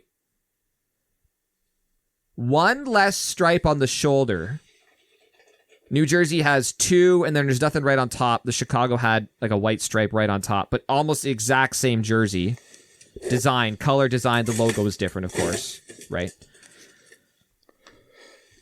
The New Jersey Devil Brooklyn jersey. Are we making fun of the new Jersey Devils jersey? I'm breaking it down and how it looks like the ones that says Sens. You remember the one of the Senators came out with that jersey that says Sens across the. That's another good one. That one didn't come to mind. I'm glad a different jersey came to mind than the ones I've written down. The Tampa one that said Bolts. How about how did you feel? We talked about the Ducks. Remember the black with the plum? It wasn't very stripy, but it was just black and dark, and it was just it was unspectacular. Is that the one that just said Anaheim Ducks? It said Anaheim in like a swooshy, like I didn't really like that house league look, house league style. Any jersey that just has text on it, you have to be really careful. Sometimes it looks okay. It looks very college/junior hockey. And junior hockey logos can either go one or two ways. There's very few junior hockey logos specifically that are any good. All of the NHL logos, the professional sports logos, they're bold and they're simple. Right? Let's pick a non-hockey team. Pick the Eagles. The Philadelphia Eagles. Their eagle has some nice detail, but it's not crazy detailed. Whereas a junior hockey team would like have all sorts of crazy extra details. They'd be drawn every fucking feather. One of my favorite jerseys are the London Knights. Knights are fucking... The colors are consistent. But to me, I think they're simple. I think green hockey jerseys are so nice. They can be. Like there's something about green on that white ice. It looks so good. You mean like the Dallas Stars when they went black and had Dallas or Stars like across? Yeah, I know. That was a bad jersey as well, too. I was hoping you would bring that one up. No, but I was like, you look at the Minnesota Wild, like their jerseys are so nice. Even the Kraken are green, but their jerseys look so nice on the ice. They're unique. We've complimented before. Yeah, absolutely. No, one thing when you were just out, the three components of a jersey that I look at independently: the colors, the actual design of the jersey, the stripes, the blocks, and then the logo itself. You got to separate them. And New Jersey, I think, fails in all of these because they don't have a logo; it just says Jersey. Now, granted, when I see Jersey, if I was from New Jersey, would I say I'm from New Jersey or would I say I'm from Jersey? I think they say they're from Jersey. Similarly as Las Vegas. It's not the Las Vegas Golden Knights, it's the Vegas Golden Knights. Because if you're from Las Vegas, you don't say you're from Las Vegas. But I always say the New Jersey Devils. I don't think they say the Jersey Devils. No, but Mark, where are you going for the weekend? Las Vegas. But if you're from Las Vegas, you say you're from Vegas. Oh, yeah, the same way you say Toronto. Right. Although that's not... I know, but it's... Exactly along those lines, except you can't spell Toronto. Yeah, but yeah, Trana. You don't say... You say Toronto because that's... Right? But if it was like... I don't know. If Toronto was... If say Tor and Onto was... No, that's a bad comparison. But when you're from New Jersey, you don't say you're from New Jersey. You say you're from Jersey. Yeah. So it says Jersey on their jersey. If that had been like the shoulder patch, that'd be cool. Okay. But like as their primary logo, there's nothing wrong with the devil. But it just makes it look very junior hockey when you just have that on it. Well, I like that it's like Jersey. It's a jersey. It's so like... It's a meme. It is. You know what's funny though? Did you see... Hat? And they... Sock? They made a bunch... No, the actual Devils, they have a charity foundation like associated with the team. Okay. And they sold these like the actual hat that says hat. For charity, that's perfect. Yeah, they instead of like changing the jersey, they leaned into it. They accepted that like it's a fucking joke of a jersey and they friggin' made the joke a thing because Dougie Hamilton was wearing one of those hats. Yeah. And then apparently, like that, it completely sold out like instantly. Amazing. Yeah, so like that joke of a jersey turned into a really good cause.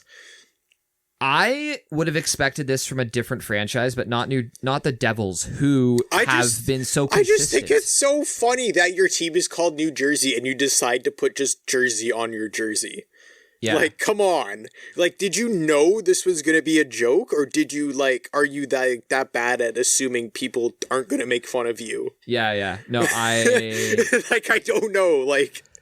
The joke's right itself, and I'm glad they embraced it, but, who did you hire that thought this Martin was going to be a good idea? Martin Brodeur apparently designed the thing. And, apparently, he helped design it, the stripes all, the different stripes mean different things. And I'm sure there's sentimental value to but all it's these things. It looks bad. It's like the Nashville jersey that has the guitar pick, the guitar strings on it and shit like that. I think that looks stuff cool. Is sick. Yeah, the Nashville jerseys are sick. So so if you look at the Nashville Predators, I believe it's the number. It has the guitar strings across the number. Yeah. And on the shoulder patch, I don't know if it still does, but it's a guitar pick with the stars. 3 stars that are for Tennessee. Yeah. That's cool. It's subtle. It's in the jersey, but it's not the primary features of it. No, but... Oh, the inside the Nashville jersey, too, you can't see it on the ice, but if you buy one, inside the jersey, in the back collar, they're piano keys, I believe. Yeah. That's subtleties. That's sick. Make a nice jersey, build subtleties into the uniform as opposed to building the subtlety a team around in the Minnesota Wild one is unreal, too, and their actual crest with the wolf head. It's a bear. Or bear head? It's yeah. Up until a couple of years ago, people had no idea. I was one of those people. I was a little bit before that. But so open up, listen. If you're listening to this and having a beer, open the just Google Minnesota Wild logo. Let me walk you through this real quick. Minnesota Wild logo. Just you Google it. I'm assuming you've Googled it by now. The moon is the ear of the animal. Okay. The river is the mouth of the bear. So if you haven't noticed it, there you go. And it's sort of looking to the left. So it's a perfect, it's a beautiful blend of scenery, Minnesota Wild scenery, and an animal in there. It's great. I love it. It doesn't just say wild, although they do have a jersey that says wild on it, don't they? I think they do. Okay, enough of this. I don't like it. It's stupid. What do you think about the Team Canada one? Turkey butt. Turkey butt. It looks more like a pot leaf than a fucking maple leaf. Turkey butt. It's a turkey's butt. It looks like a pot leaf instead of it looks closer to a fucking marijuana leaf than a maple leaf. Okay. I agree. I think it goes... I know, but it also does look like a turkey butt too. I know exactly what you're saying too, with the feathers like this. It goes maple leaf last on the list, then it goes marijuana leaf like second, but then number one is turkey butt. Turkey butt. It looks like Canadian Tire designed them. Would you prefer the Petro-Canada ones from a few years back? God, no. They're also so not bad. great. Like, just go back to the regular logo with the white and black. Okay, so this is the point. Hold on, this is the point that a lot of people don't understand, though. Or the yellow. I really actually remember when Canada had those yellow jerseys. I'm a big fan of those old yellow jerseys. The Winnipeg. It's a nod to the Winnipeg Air Force. The Winnipeg Air Force jerseys. I really like those. I have a hat. Those are kind of cool, actually. I really like those. I have the yellow. Remember a yellow toque I had? Yeah. That was one of the toques for it. It's not yellow. It's like a leather. It's like a light leather color. Yeah. Is what it's supposed to kind of, but it's like gold-ish. Yeah. Those are kind of neat as like an alternate. Yeah, as opposed to just black. Yeah. This is the point that a lot of people, and especially a lot of people in the media, are missing. In the Olympics, you can't use the Hockey Canada logo that you can use in the World Juniors. That's the crest. Because you're under the IHF. Yeah, you can't use Hockey Canada. So USA Hockey has to change. Like, they can't use their thing. All the other Finland can't have their friggin'. Well, their logo. No, Finland has completely different jerseys for the Olympics. Yeah, so all the teams, like, if you had, is Sweden the only one allowed to have the crown? But they have the crowns. It's not a logo. It's just the crowns. I can't. It's got a name. Oh, you can't brand yourself. Kind of. You can't use your federation's brand logo. Yes, I know. Exactly, because Hockey Canada isn't Canada. Yeah, correct. It's not under the federal... Federal whatever. It's its own... Independent. It's its own independent actual company. It makes money. It's its own fucking thing. So... Okay, I thought... So if everybody's screaming about the logo component of the jersey, I agree, but they can't use Hockey Canada because of that reason. So they'll use Hockey Canada for the World Juniors, obviously, and under the U18 and U17 and everything like that. But they can't, they have to have a different maple leaf. What's wrong with the maple leaf from Vancouver that everybody seemed to like? I don't know. I have that jersey. I like that one. Why can't they go back to that? I like that because it had all those, like, little thing, like kind of holographic stuff inside the actual crest too. It was oh my god, I don't want to get into trouble, and if I'm using the wrong words here, it's native artwork. Yes, that's what it looked like. That way. Yeah. Native Aboriginal artwork of the Pacific. Yeah. It was cool. It was like holographic inside the actual it was really neat. Yeah, I have that. I have that. That's the jersey I have. I got it at the Bay, I think. Yes. Yep. So that's why they have to. But why do they chose a marijuana leaf? Turkey butt. Why they chose a turkey butt? Also, why they chose why did they go black on red? Like dark red. Not even like a nice red. It's like dark red. It's like, okay. It's a nice red, but it won't look nice on TV. It's like a Montreal Canadiens. It's a little darker than Montreal Canadiens red. I don't think it'll look nice on TV. The white will look nice on TV. I don't think the black jersey will. Also, I'm not a fan of dark jerseys that don't have a little bit of white on them. Same. Unless the numbers are white, that's cool. You got to bring a little bit of it cleans up the jersey a bit. It's a cleaner look if there's a bit of white. Yeah. It doesn't even have to be like part of the jersey. It can be like a subtle thing, but it just sort of balances out the look. And if it's the numbers, that's cool. So I don't know if they had numbers on them, but like the red with the black, I'm like, that's a little heavy, little much. Yeah, it's a lot. I know people like the white one, but I didn't like the logo being just like a solid color too. I'm like, I don't know. The actual jersey design, like with the shoulder patches, I didn't hate, but it was just the color choices and the logo to break it down independently. The colors are fine. When I look at that jersey, it doesn't. Okay, if I showed you that jersey, would you think that is Team Canada? You know what I think? I don't think that's Team Canada when I look at that jersey. I would assume it's Canada only because no other country would have that. It doesn't even look shape. Like a country flag. It represents like. No, I agree. That's what I mean. Also, no one else is close to that. That's what I mean. If you had no idea what you were looking at, like that doesn't look like it would be a national jersey at the highest level at the highest level for a tournament. I agree. I also really like, Mark, your idea. Instead of having a black alternate jersey, now go with the How traditional. One that represents history. Kinda, yeah. Yeah. I do feel though that. Also, remember the Summit one with the maple leaf and the Yeah. That I think that one is unreal too. And wearing those again, like a brand new friggin'. Oh, that would be so sick. It was like the half maple leaf. Yeah, it was a half maple. It was all Canada white. It was all white, side. but with the half maple leaf. Those ones were so sick. I think those could be. I think if you modernize them into like I think you could modernize those. Things are now. Oh, that would look so fucking sharp. I think, and you could use that in the Olympics. Yeah. I think if you did something like that and like incorporate maybe like you said, the native, I really hope I'm not offending people, but like that artwork, the traditional artworks into that. Have a Canadian Aboriginal like theme to it as well. Like, I think that'd be perfect. Add it to it as well. Maybe it's like your shoulder patches or whatever. I think that'd be cool.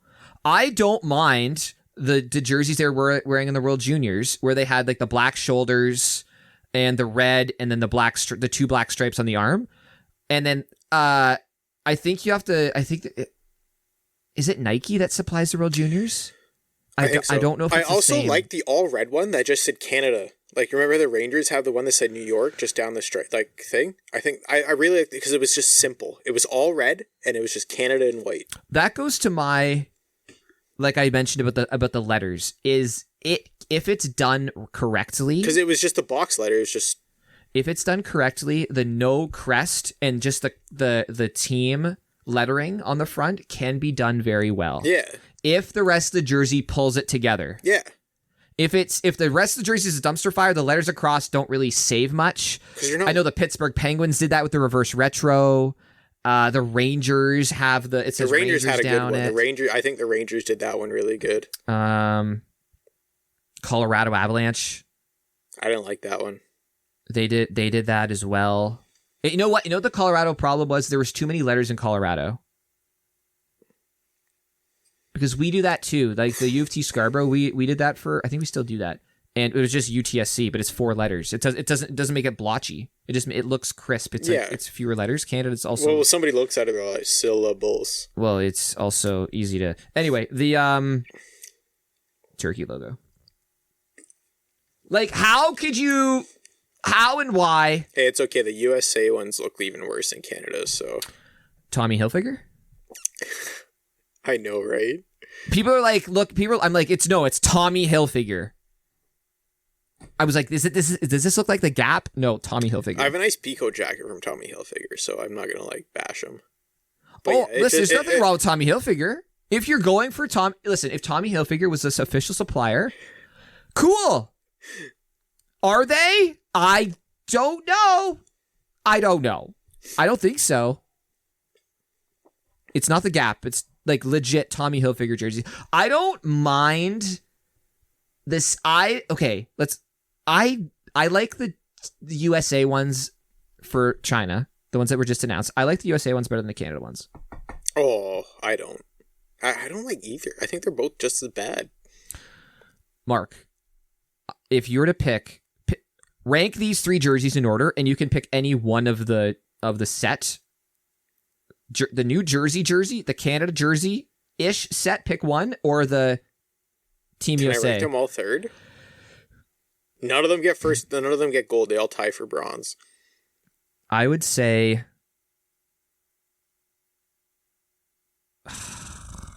Okay. Legit. I hate Canada and New Jersey for different reasons, but they're both bad. But I would take the white. You know what? I would just take the States jersey just because it's red, white, and blue. I would take the white USA jersey over just because it's It says America. It's America. I think that's why I like it the best. I think that's why. It's got a couple little subtle stripes in it. It might not be the most fashionable out of the 3, but that's Team USA's hockey jersey. Yeah. And I think if they had an iconic moment in that jersey, if they won gold, I could see that being like kind of an iconic look, and they could redesign it a little bit to going look back to Team Canada's too, I feel like I faced men's league team with that jersey already. Turkey butt? Yeah, but you know what I mean? The turkey butt logo. The jersey, yeah, it just doesn't... I think that's the end of the sentence. It doesn't scream international. It doesn't scream Canada. It just doesn't. Even though it looks like a pot leaf. If that jersey was green, I guarantee you everybody, oh, look, they got a marijuana leaf on their jersey. Or they tried to put a marijuana leaf. And the New Jersey one is a meme. Like, that's not seriously... That's what I'm saying. I'm glad the team embraced it too, so... They, like, legit... Pull up. I put them on... I had one on one screen, one on my other screen. New Jersey... The New Jersey jersey, Devils third, and the Chicago Blackhawks Black Winter Classic. Yeah, I know exactly. They are the same. The only difference is across the waist striping. Yeah. Chicago had a bunch more stripes. They're the exact same color scheme too. Black, white. The thing is, man, New Jersey. Like, how many red hockey teams are there?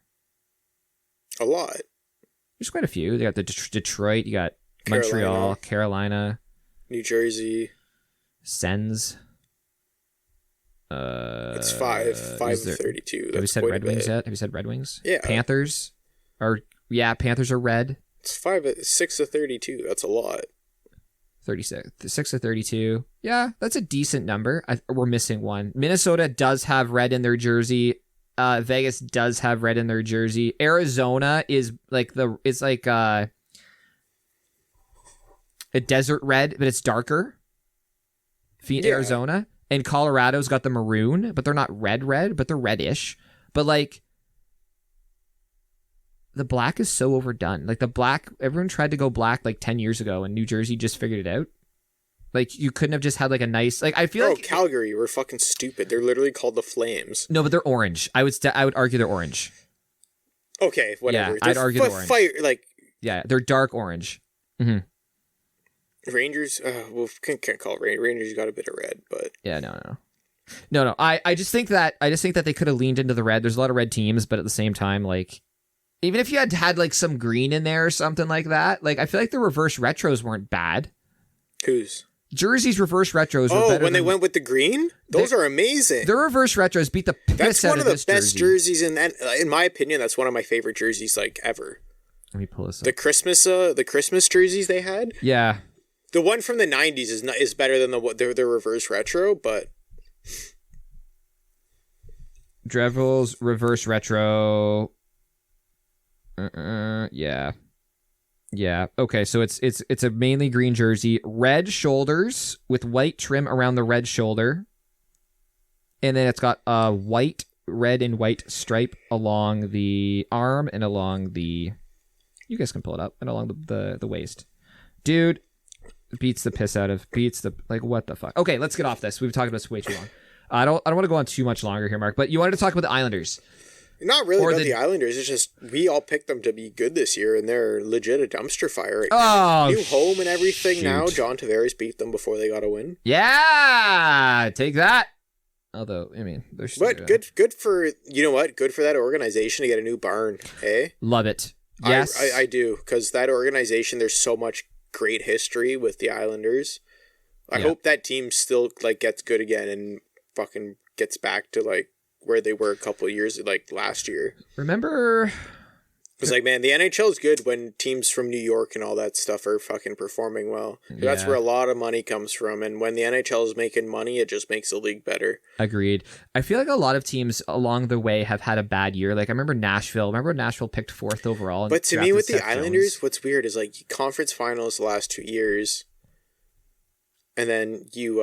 down year. Yeah. That's a lot of hockey. They added Parise, Suter, like... Parise doesn't do much, though. But you made your team better in terms of depth. They traded Leddy. I know, I think Leddy is a big loss. And Detroit is very happy they have him. Komarov left. I don't know, man. I can't put a finger on it the same way. I'm not going to dump on... They're an older team, too. So a little, too, yeah. Besides Barzal and Wallstrom... They have a couple guys. There isn't really much youth on that squad. What's his name? Starts with a B. Beauvillier? Yeah, that's it. There isn't much youth, though. And you couldn't, besides Barzal, you couldn't call those guys superstars. Taves? They got rid of that Taves guy last year, too. In Colorado. Yeah. So they've jettisoned some pieces, so...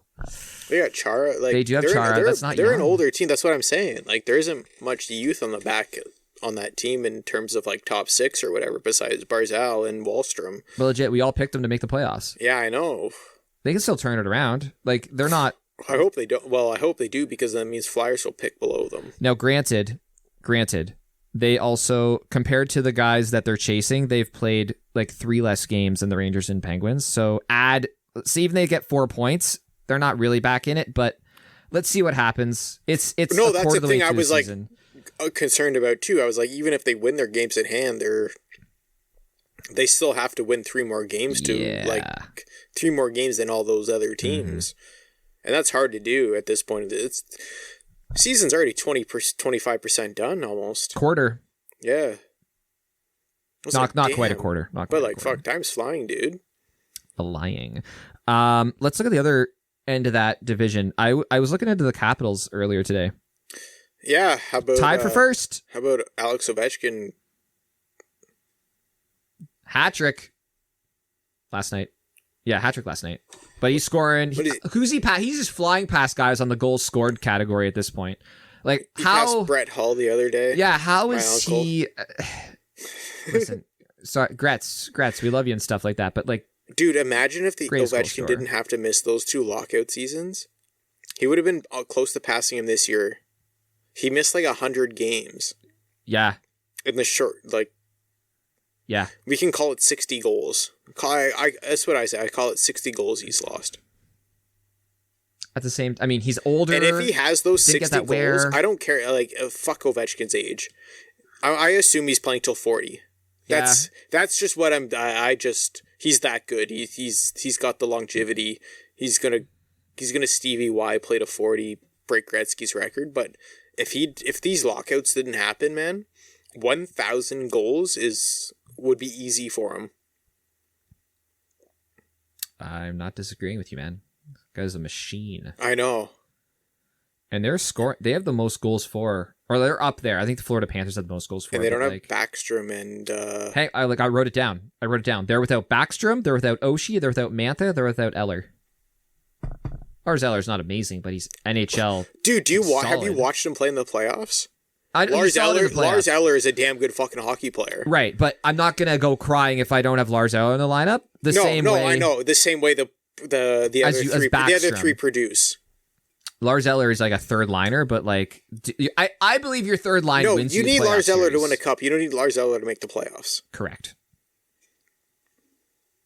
Backstrom.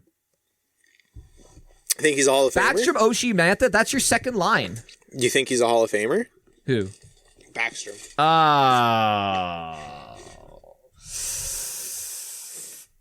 I don't know, man. I feel like he's been underappreciated his whole career because he's always been he's been the Robin to Ovechkin's Batman. So to me, 1,000 points is like a pedestal for a lot of guys to make the Hall of Fame. He's going to get that for sure. He's won a cup. I think he's won a gold medal with Sweden as well. Probably. He's Like his longevity in the NHL is insane. I think he should. I feel like it might sound like, I don't know if like it sounds right or not, but I feel like as Canadians, we do not respect a lot of European like hockey longevity that we should as Canadians do, because like, oh, we're always like, all these Canadian players, they do have this, and this, and when you compare it to like a European, you're like, yeah, whatever, he was soft or whatever. Especially a non-Russian. Yeah. Because Russian, it's like, oh, it's big Russia. And the old men, no offense, old people, because like that vote on these things, they're all like, oh, it's Canada, Russia, Canada, Russia, Canada, Russia. Sedins Canada, are Russia. locked. Like, we grew up watching one of the greatest Swedish hockey players of all time. Is Backstrom going to end his career with more points than Alfredsson? And Alfredsson isn't even in the Hall. I know. Do you think he should be in the Hall? I think he should. I think he should the same way Sundin should be. Yeah, sure. Alfredsson went to a cup final too. The difference is Backstrom has a cup. Yeah. But Sundin didn't go as far as Alfredsson did in the playoffs. They almost put up similar points. I don't know if going far in the playoffs really counts as anything unless you win. I know, but I think they both have gold medals too. Yeah, they do. Yeah. Yep. So like the resume is almost identical. Very similar. Yeah. They're both, and they're both captains of Canadian teams, which makes them... With a long, they weren't just captains, they were captains they were faces of the franchise for a long duration. Time. They were not a generation, but basically a generation. It wasn't like Dion Phaneuf for Toronto. Yeah. It was, they were, you could call them legit captains because what they did in the community and all that stuff. They had tenure as captain. Yes. If you had peeled the C off their jersey, it would have had an outline. It was on there long enough. Good question, man. Good question. But they're without Backstrom, Oshie, Mantha, which is basically a second line. They're near the Capitals here. Kuznetsov's playing like he's the best player in the league again, too. Unbelievable. I don't know where he is in fantasy rankings. He's like 24th. Jordan has him. Jordan got that shit dumpster-ass team. He's fucking in the playoffs right now in our league. He's killing it, man. Shots fired over this way. My team sucks. Yeah, a little bit. That was a little bit of a shot to you. But I'm impressed with, he's fucking killing it. I hope he fucking listens to this and enjoys a little shout out. Fuck you, Jordan. He's in 7th right now, and I think he's beating Ian. Jackass. I hate him. I hate his face.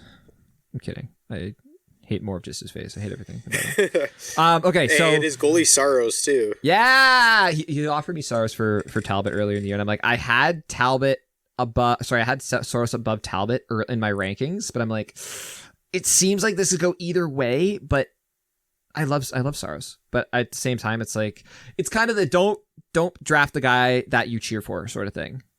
You know what I mean?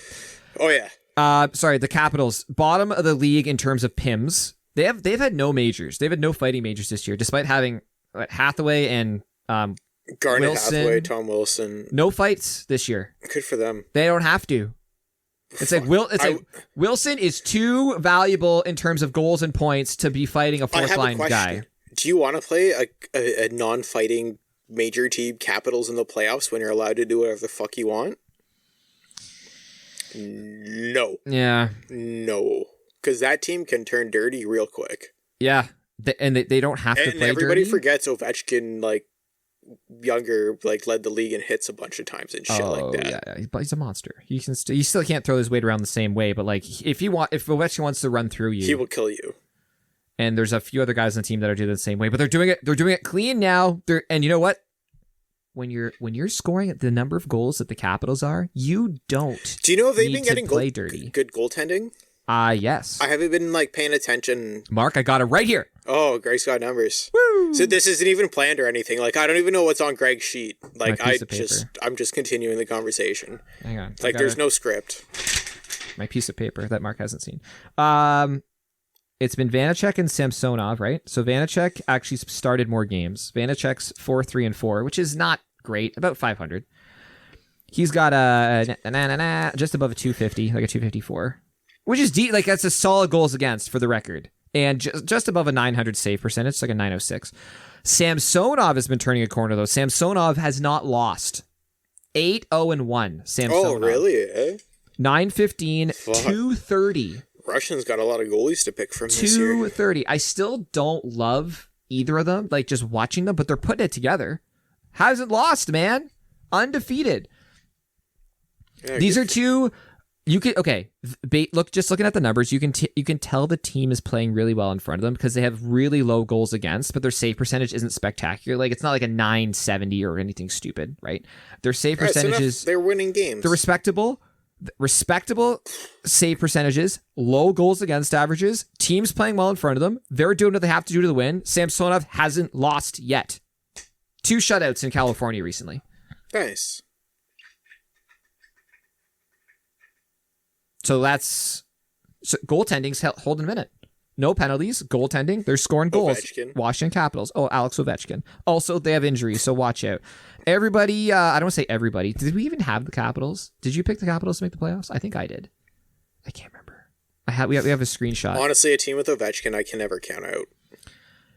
And they're getting goaltending. They're getting the goaltending they need. I count out Pittsburgh. Like, that's kind of crazy that like how Pittsburgh was like such this powerhouse. They're not having the best of year to start, and Crosby and Malkin are like dealing with their injuries, but it's crazy how Ovechkin is just doesn't get hurt. Doesn't care. No, but shakes you know what it I off, mean? Whatever. You remember like a decade ago, even longer than that, it was Crosby, Ovechkin. Crosby was so much better, but like Crosby's still great, but like Ovechkin has been giving this longevity that like everybody's talking about Ovechkin and his goal, like he's going to break Gretzky's goal record, where nobody talks about how good Crosby is anymore because McDavid's taken that kind of spotlight from him. But we still talk about Ovechkin, that he's going to be like the greatest goal scorer. He is the greatest goal scorer of all time. You can go fuck yourself if you're going to argue me with it, but I totally understand what you mean. Yeah. But Crosby's faded from the conversation. Ovechkin's faded from the conversation, except for goal scoring, which is always been his thing. But it doesn't matter. We're still talking about a guy who's going to break Gretzky's record, where when Crosby came into the league, he was like the next Gretzky. But now we're talking about McDavid more than Crosby, but we're still talking about Ovechkin breaking Gretzky's record. And who would have thought 10, 15 years ago that, all right, who's going to be the conversation longer, Ovechkin or Crosby? And everybody would have said Crosby. 100 people out of 100 would say Crosby. Yeah. Maybe 1 out of 100 would say Ovechkin. Crosby can still do his thing once he goes to the Olympics and fucking dicks everybody again. But when it comes down to just North American talking about NHL hockey and stuff like that, Ovechkin's been in the conversation a lot more than Crosby recently. And isn't that so interesting? And now, granted, Crosby has been out, and I think he had COVID there for a minute. Yeah, granted, all that stuff. Even though it doesn't even have to do with like this year, even the last few seasons, like Ovechkin's still winning Richards and shit like that. He's in contention for it. Yeah, and even if he's not winning, hurt, as bad as it is, I hate seeing the best player, one of the best players ever, get hurt and stuff like that. As much as I don't like Crosby as a Flyers fan, it sucks that his legacy is being tainted from his injuries. But it's as much as even though he has an amazing legacy, it's just that his legacy is so tainted from his injuries. And Ovechkin just marches on. Exactly. Ovechkin's just marching, and I don't think there's a single person that doesn't want to see. And Ovechkin. You know what? Everyone's cheering for Ovechkin I'm saying this now. Everyone wants to see him do it. It bugs me like Crosby didn't like. Fuck, man. We could be going down to saying he could be the most underrated best player ever. How do you mean? Like, we all know he's like one of the best players ever, but of all like, time. Because of his injuries, like he could have been even greater. I mean, his point. Like, I don't know. Even imagine if he got to play as many games as Ovechkin. I don't know. Even if healthy, like the points he puts up, but the thing is, though, he's almost like 150 less games than he's almost missed 2 seasons compared to Ovechkin. In terms of games. Okay, hang on. Let me take a step back though and compare them, because Ovechkin, you're looking at the goals record. They have almost the same amount of points. Ovechkin, you're looking at the goals record. Crosby doesn't put up points. He puts up more assists. He would never be pushing a record. But they almost have the same amount of points. But Crosby's almost played a season and a half less than Ovechkin. No, I understand what you mean, but the point that I'm killing but the point myself, is, like arguing about Crosby right now. I see what you're saying. However, if Crosby was pushing a record, like if Crosby was on pace to nobody would be talking about Ovechkin. Right. But it's the fact that Ovechkin is closing in on an actual record that nobody thought would be broken. That's the conversation. Yeah. So nobody's denying that Crosby's amazing. Yeah. No one's saying exactly. But exactly. It's one of those what if things. But to your point, which name comes up more in the news? In right sport now, news? it's Ovechkin. It's Ovechkin. Yeah. Yeah, and it's kind of a shame. Like, I wish there was who is supposed to be the next great goal scorer? Is it Matthews is the next great goal scorer? Because McDavid's more like the playmaker. He's on a similar goal per game point as Ovechkin. Yeah, and he can score a little. I don't want to say different ways, but like. But the thing is with Matthews is his wrist is already fucked. Yeah, which he's young enough. Remember Crosby. Going back to it too. Crosby had a groin injury, sorry, it wasn't a groin. It was a ankle sprain, high ankle sprain. Yeah. And it never, I mean, I don't know. Crosby's wrist has been fucked for apparently a decade too. Yeah. You have no idea what these guys are going through. I'm just saying that I hope maybe Matthews is young enough that he can recover and none of this stuff plagues him. Hopefully. I don't know. You never know. Sorry. Go ahead. No, I was just, you literally took what I was saying. You just continue with it. Yeah. Word. These guys, you have to, you're one of a kind if you're doing what Ovechkin is. And that's why we're still talking about him. Like, Matthews has had his injuries, and even when we might have said earlier, you watch him play, Matthews isn't shooting the puck like he was 2 years ago. Not right now. I mean... Not right now, but that's because even last year, I said all the time, his wrist is fucked. He's not shooting the puck. Even this year, he's not shooting the puck from the top of the circle and scoring goals like he was 2 years ago. Yeah. And I hope... But Ovechkin is still scoring... Clappers. He's still scoring Ovechkin goals. Like, you watch his goals, like, nothing's changed. He still looks like he's 24 out there. A little bit of salt and pepper, but basically the way his slap shot, his unassuming stance at the top of the circle where he just stands there bored for 10 minutes until someone gets the puck. Boom, and then he lifts his arms. Back of the net. Yeah. Automatically. He's a specimen. Like, I think he scores other goals too. Like, he scored in Titans. Like, we gotta give him some credit. He's a damn good playmaker, man. I think we could be talking about Ovechkin as one of the greatest of all time, man. Oh, but he is. Like, he is. I don't think anybody is going to argue with that at all. But I just wanted. Do you think he's better than Crosby? Oh. Take away all the accolades and stuff like that. Just 1v1? Yeah. I know they're completely different players. No, I think.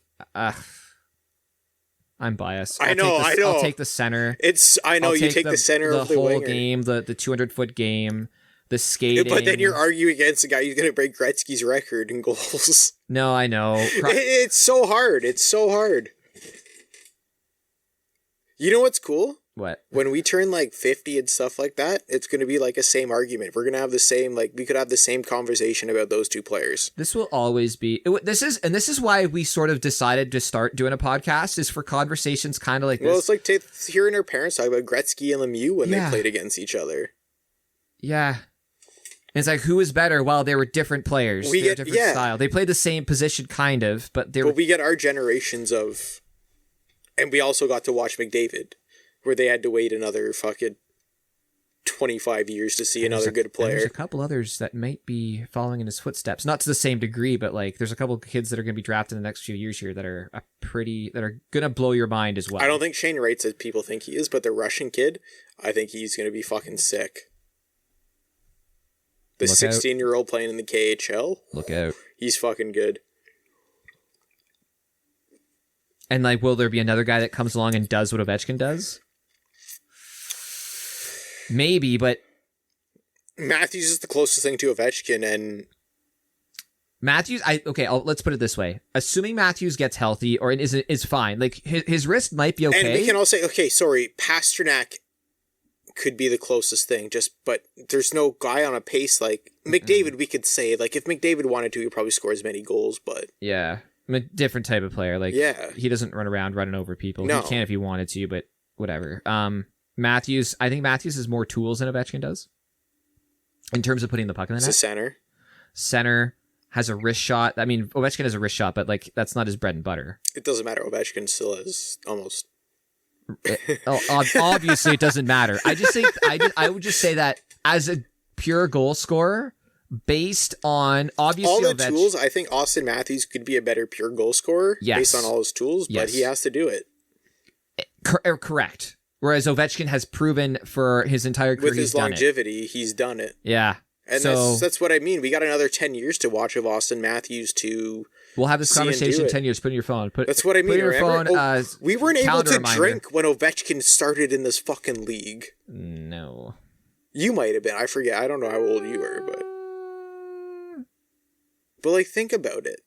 I would have been able, because he's a year older than me, I think, but he didn't play his first year because of the lockout. So take away 50 goals. Wow, that was his rookie year. Greg, take away 50 goals. Did he score 50 goals in his rookie year? Did he? I think he did. Yeah, take away 50 goals. So, yeah. Jeez. Anyway, we were talking about the Capitals. But Ovechkin's still doing it. Their injuries, and they're not taking penalties the same way they used to, and their plus minus, their goal differentials, it's not unbelievable, but it's one of the best in the league. I just wanted to, I was like, yo, Mark, instead of talking about all the shit teams at the bottom, like Vancouver and Montreal, about how good some of the good teams are. Being in Canada, the content companies in Toronto, in and around Toronto. Do you want to talk about the Calgary Flames? Do you want to? I mean, we're at 2 hours right now. Do you want to? We can go Calgary if you want, just to wrap it up here. But Calgary could have been a dumpster fire, but Markstrom. We thought they were going to be a dumpster fire, and we'll eat crow for that. Well, no, we didn't. We said they're on the knife's edge. I thought they were. Okay, I wasn't quite convinced, but Sutter's apparently got these guys. Remember, we fucking said. I think we said we were talking about it last year. We said they need a coach, or I think I said they need a coach who's gonna fucking bark at these guys, and they freaking got one in there now. Yeah. As much as I didn't think it was gonna work in Calgary, but same. I didn't think it was gonna work. But Markstrom's playing like a fucking. He looks like he could win the Vezina. Do you have his numbers? Calgary's lost really 3 games. Calgary's lost 3 games. Hang on. One of them's to the Leafs. One of them's to the Flyers. Okay. Okay. They've lost a couple in like overtime and stuff like that. But, yeah. No, they're first in the West. Markstrom. He's got like a 1.86 or something and a 931. Markstrom is ranked 4th in fantasy. Yeah. That's not... Yeah, he's having a really good year. That's our league. That's not public stats. Why can't I just look at the numbers? I just want to look at the numbers. What the fuck? How can't you see them? I don't know. Just click them and then scroll down to the bottom and then you'll see his stats. Mark. Oh my goodness, Greg. I know. This is why Ian looks this shit up. Scroll down. I can't. Game log? Stats. Here we go. Season 2021. Save percentage 940. And he's got like a 1.8 goals against. 1.73. Unreal. 5 shutouts. What the fuck? Hey, the Leafs have 4 collective deals of the team. 5 shutouts. Wow. Good for the Calgary Flames. Sorry, guys, it took me a little while to figure that out. This is 4 wins in a row, sitting atop the Pacific Division. The not so great Pacific Division, but they're doing it. I think the Pacific's been playing a lot better than we got the credit for. Kraken, nah. Vegas has been playing a little under the weather. Kraken are shit, but the Ducks and Kings have been better than expected. Henderson has been playing really good. Quick has been playing good, so at least that team's giving you a game. I'll say that though. They'll give you a game. I wouldn't say they're better than expected, but they'll give you a game. They're at they have 19 points in 19 games. Sharks 20. Sharks have been 21 points in 20 games. Sharks have been a lot California better. Hasn't been an absolute dumpster fire the way that we thought they'd be. They just shipped the dumpster fire up a little north to Seattle and Vancouver. And Dallas. Is Dallas a dumpster fire? Dallas isn't in that division. Yeah. But they're also bad. Dallas isn't doing that great though. Sorry, is there anything else you wanted to bring up on Calgary? I don't know who, like, they're all playing well, it seems. You got Man Japan. Well, I mean, still scoring goals. We left them off Team Canada because we're jerks. But it seems as though, like, if you're getting goals from a guy not named Johnny Gaudreau or Lindholm or Kachuk, and you have somebody else, Monahan. I don't think Monahan's really a goal scorer though. They got rid of Bennett. No, but have you watched the Kyle Clennington defense, the kid they have on defense? No. He's fucking sick. I need to watch him. Yeah. Are they playing tonight? They should be playing tonight. Should watch them. Watch some Calgary Flames. Yeah, he's been playing really good. Same thing with Rasmus Anderson. Both those guys have been playing good. Young defense really helps. Yep. I don't, I mean, like, at this point, yeah, I know we're only a quarter way through the season. Vegas is better than they've shown. Anaheim, are they going to regress? Well, Vegas still has Eichel and Pacioretty on the friggin' IR. That's true. I think the back half of the season, Vegas is in prime position to just be unbelievable. Oh yeah, I still think they're going to probably be conference final. Everything's lined up for Vegas to be unbelievable. Oh, yeah. They basically at this point just hover around until everybody gets healthy, and then you get your best player back. Away you go. Jack Eichel. And just be unbelievable. And look out. You know what sucks? Amy's in first place in her league, and Jack Eichel's sitting on her IR. Oh, yeah. Yeah, I have Malkin on my IR, but I mean, I don't think they're comparable. And you know what? It sucks. I told her to draft him where she did, and she's like, I don't want to. I'm like, Amy, it's just a good draft gamble. him. No, I was like, I just draft him, and then she's like, oh, it was such a good pick. You got traded to Vegas. I'm like, go fuck yourself. Yeah, I literally told you to do this, and you're welcome, and I hate my life. And he's apparently ahead of schedule and all that stuff and all that shit. Oh, man. Fuck. And it's like, God damn it, you're going to have Eichel for playoffs. Yeah. He still do. Yeah, same timeline for his return. Malkin, no timeline for Malkin. Fuck. I know it's a different... It's a different conversation because different. They're older. Stuff like that. Like the older player though, the younger player, you're a lot more hopeful with them. Yeah, of course. Cool. Anything else you want to add here, Mark? I think we talked about a lot of stuff. We can talk about the 3 Blue Jays being first team All-Star. Robbie Ray, Vladdy, and Simeon, first team All-Stars. One of them will be a J next year. Vladdy. Well, yeah, but. Whatever. It sucks to cheer for guys like Makes that. that topic I brought up about did the Jays blow it not making the playoffs this year? You know what I mean?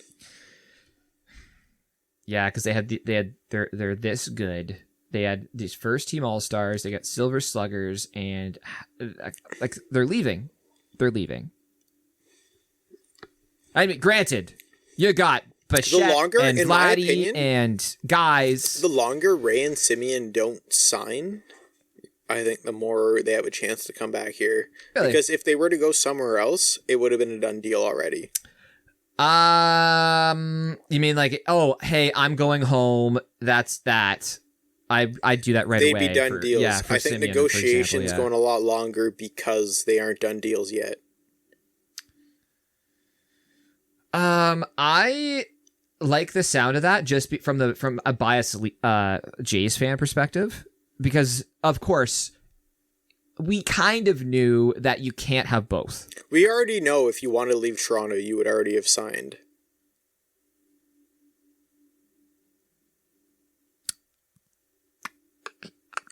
We've seen it happen way too much.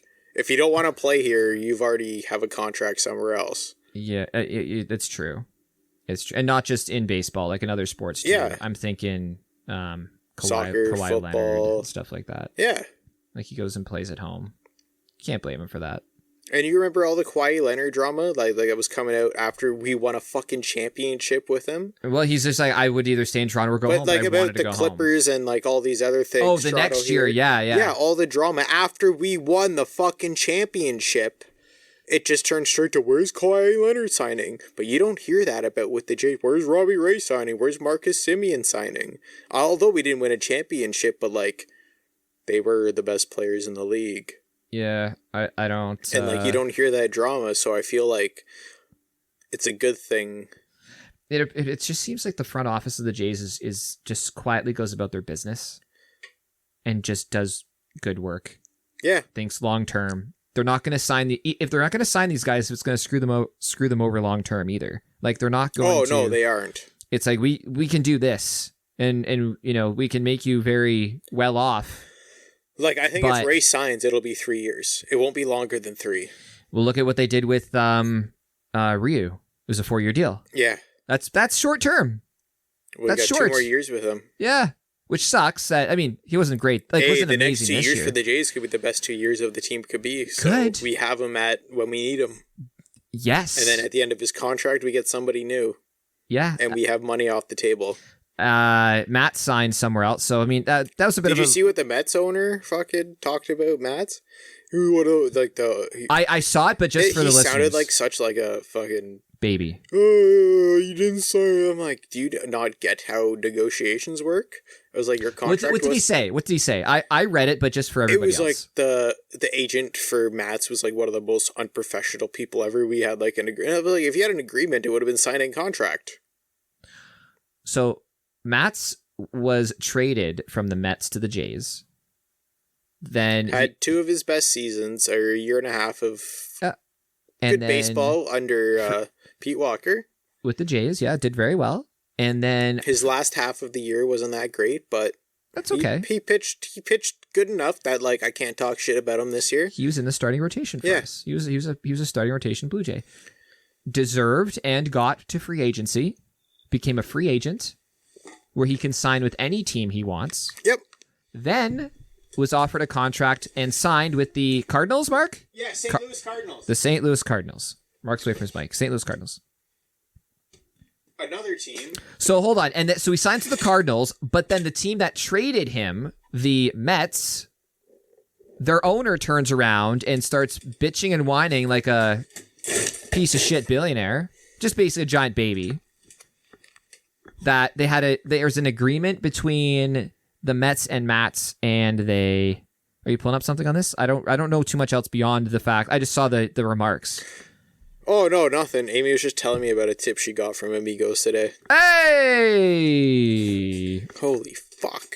Anything you want to say about the Jays, Mark? Anything else? Any other off-season stuff? Fangraphs came out with their predictions for players like Full War and all that shit next year. Okay. Vladdy's number 2 behind Juan Soto.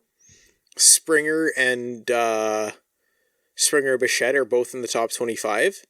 Guess who else is up there? So we have 3 players in the top 25 for wins above replacements. Guess who else is up there? That they think they're going to have a massive year with the Blue Jays. Oh, hang on. Is it Hernandez? Alejandro Kirk. Really? Yes.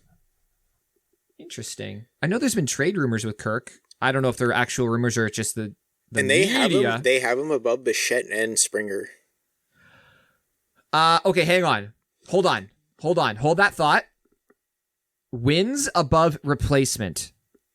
So WAR is it wasn't wins above. It was WRC percentage. It was a full offensive and defensive metric completely going. But that's compared if it's those metrics are against players in their position. Yeah. Where a catcher is not an offensive player. So if you have an offensive catcher, you're automatically way ahead. Is that why? No.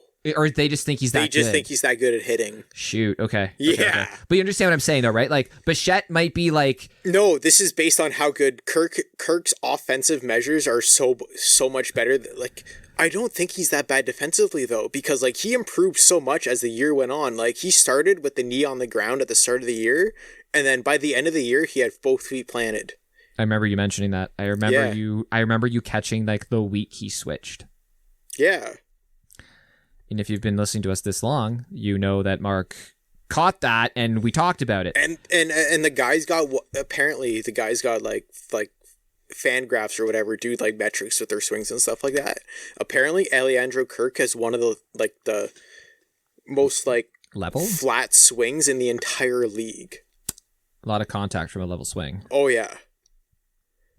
And they take that into a big account to like how. So where is he? Is he top 25? He's also top 25. So Jays had 5 in the top 25. It might be 50, but it doesn't matter. Okay, so who are the guys in the top 25 again? Vladdy, who's number 2. Vladdy's 2. Bichette. Kirk was ahead of Bichette and Springer. And Hernandez wasn't even on the list. So at least 4 in the top 25. Where was Gurriel Jr.? He wasn't even on the list. Yeah, because he had a decent year, but like He didn't start to hit till the end of the year, though. Yeah, just he sort of his fell back. defensive metrics are really good. He's a really good defender. Yeah, but he didn't start to hit till the end. Once he started to hit at the end of the year, he hit fucking 4 grand. What did he hit 4 grand slams last year? Yep, that was him. Oh, by the way, 4 grand slams. Go good. But yeah, and hey, all 4 of those guys are on the Jays next year. 5 of those guys are on the Jays next year. Yeah, I think there's a big narrative of what we're losing. And they're award-winning players, so they're huge pieces. But just remember what we have. The foundation has not changed. Yeah, we also have this catcher who's been absolutely killing it in the it's not Mexico, or the South American League as well. Monroe? Never heard of him. And want to talk about these scouts, we have 3 catchers already. These scouts and stuff like that are saying he could be one of the best catchers what does ever. he do? What does he do well? Hit or just everything? Everything. He hits at over an elite level. He can catch at he was one of our international signing guys. Yeah, a couple of years ago. Oh, so the same way that we got Vladdy, basically. That's why we have no money for international signing right now. It's because we spent it all on him. Oh. Yeah, How he's old is that he? good.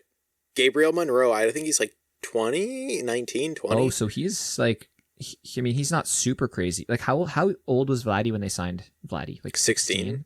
So, but this guy's not he's 16. He's closer to Vladdy's age than the age we signed Vladdy. He could be playing on the Jays next year. But Mark, we already have. Also, we have this Grosham's kid too. That's a middle infielder as well. That could be playing on the Jays next year too, and he hits just as well. Second and he's base? already been playing AA, AAA ball. Second base, maybe. Yeah. Well, maybe that's why you don't need Simeon. Hey, it's I know whatever. you're speculating, but and at the end of the day, hopeful. you need to be economically friendly as well. And if you think a 21-year-old hitting 240 in his first couple years in MLB before the team gets really, really good is fine, I'm fine with that. Well, to do you one further, maybe Simeon it would stay in Toronto on a 5-year deal, but it's okay, we project this kid to be in the major leagues in 2 years. What are we going to do with the You next won't have 3? a job anymore. Exactly. Yeah, it's it just doesn't fit. You got to fit Exactly. in long term, not just next year. Where Bichette is still a kid, the Jays are still kids. Semyon was a lot older than the guys on the team. Springer, you signed long term to play center field. Nobody's going to replace him. No. You're going to lose Grichuk in a couple of years to free agency or next year, or you're going to trade him for whatever. Yeah. Oh, he had a great year too. I was so impressed with Grichuk because you signed a guy to replace him and he didn't care. He just went out and did his thing. If he played all year, he would have hit 30 home runs. Yeah. He still did. He still did his job. We needed him. But he's too Springer was injured. He's too expensive to come off the bench now. I agree. If your outfield, especially when you have Hernandez and well, you have a couple other guys in the outfield. When you have Hernandez and Gurriel in the outfield, and you have a guy getting paid almost twice as much as both of them sitting on your bench, it's not serviceable anymore. Who's their 5th outfielder? He plays center. He's quick. Davis? Yeah. Yeah, Jonathan Davis Jr. I think you have guys like that. And he was good. He had a good bat, too. He was hitting the ball. He didn't hit the ball far, but he was getting on base. To me, and he could steal bases. That's a bigger threat to Grichuk than... I'm glad Grichuk was there to fill in for Springer when he was injured. Economically, Grichuk just doesn't work anymore. Correct. As much as he is a good baseball player, and I love him as a team and on the team and all that, economically, his contract just doesn't fit on the Blue Jays anymore because I'd rather have that starting pitching Jose Ramirez at third base or something. Right. Yeah, well, that's the thing. The Jays don't really have... I mean, Biggio... That's the big rumor, is getting Jose Ramirez to play third base. The guy from the Indians? Or the Guardians? Did they switch the name mid-season? I think it was mid-season, yeah. And he was drafted by the Shapiro crew. Oh, there you go. You know what? The only thing different than the... Cleveland is... to the Jays what the Sioux Greyhounds are to the Leafs. Just bring them all over. Yeah, sure. I'm just saying Dubas, and there's a link there. Yeah. So it's just funny when you link them. No, I know when you link them, but yeah, we'll see. That's cool. No, I'm very excited for the Jay season next year. Because the Yankees, if the Yankees and Red Sox were going to do something already, the money would have already been spent. I agree with that. If the big players and you can even throw the Dodgers in there too, just because always. The money would have been spent already. Then it would have been already there. So the longer it goes, the more interesting it gets. I'm not saying that maybe the Jays have more of a chance now than before. I'm just saying that maybe some of those big teams have a less of a chance.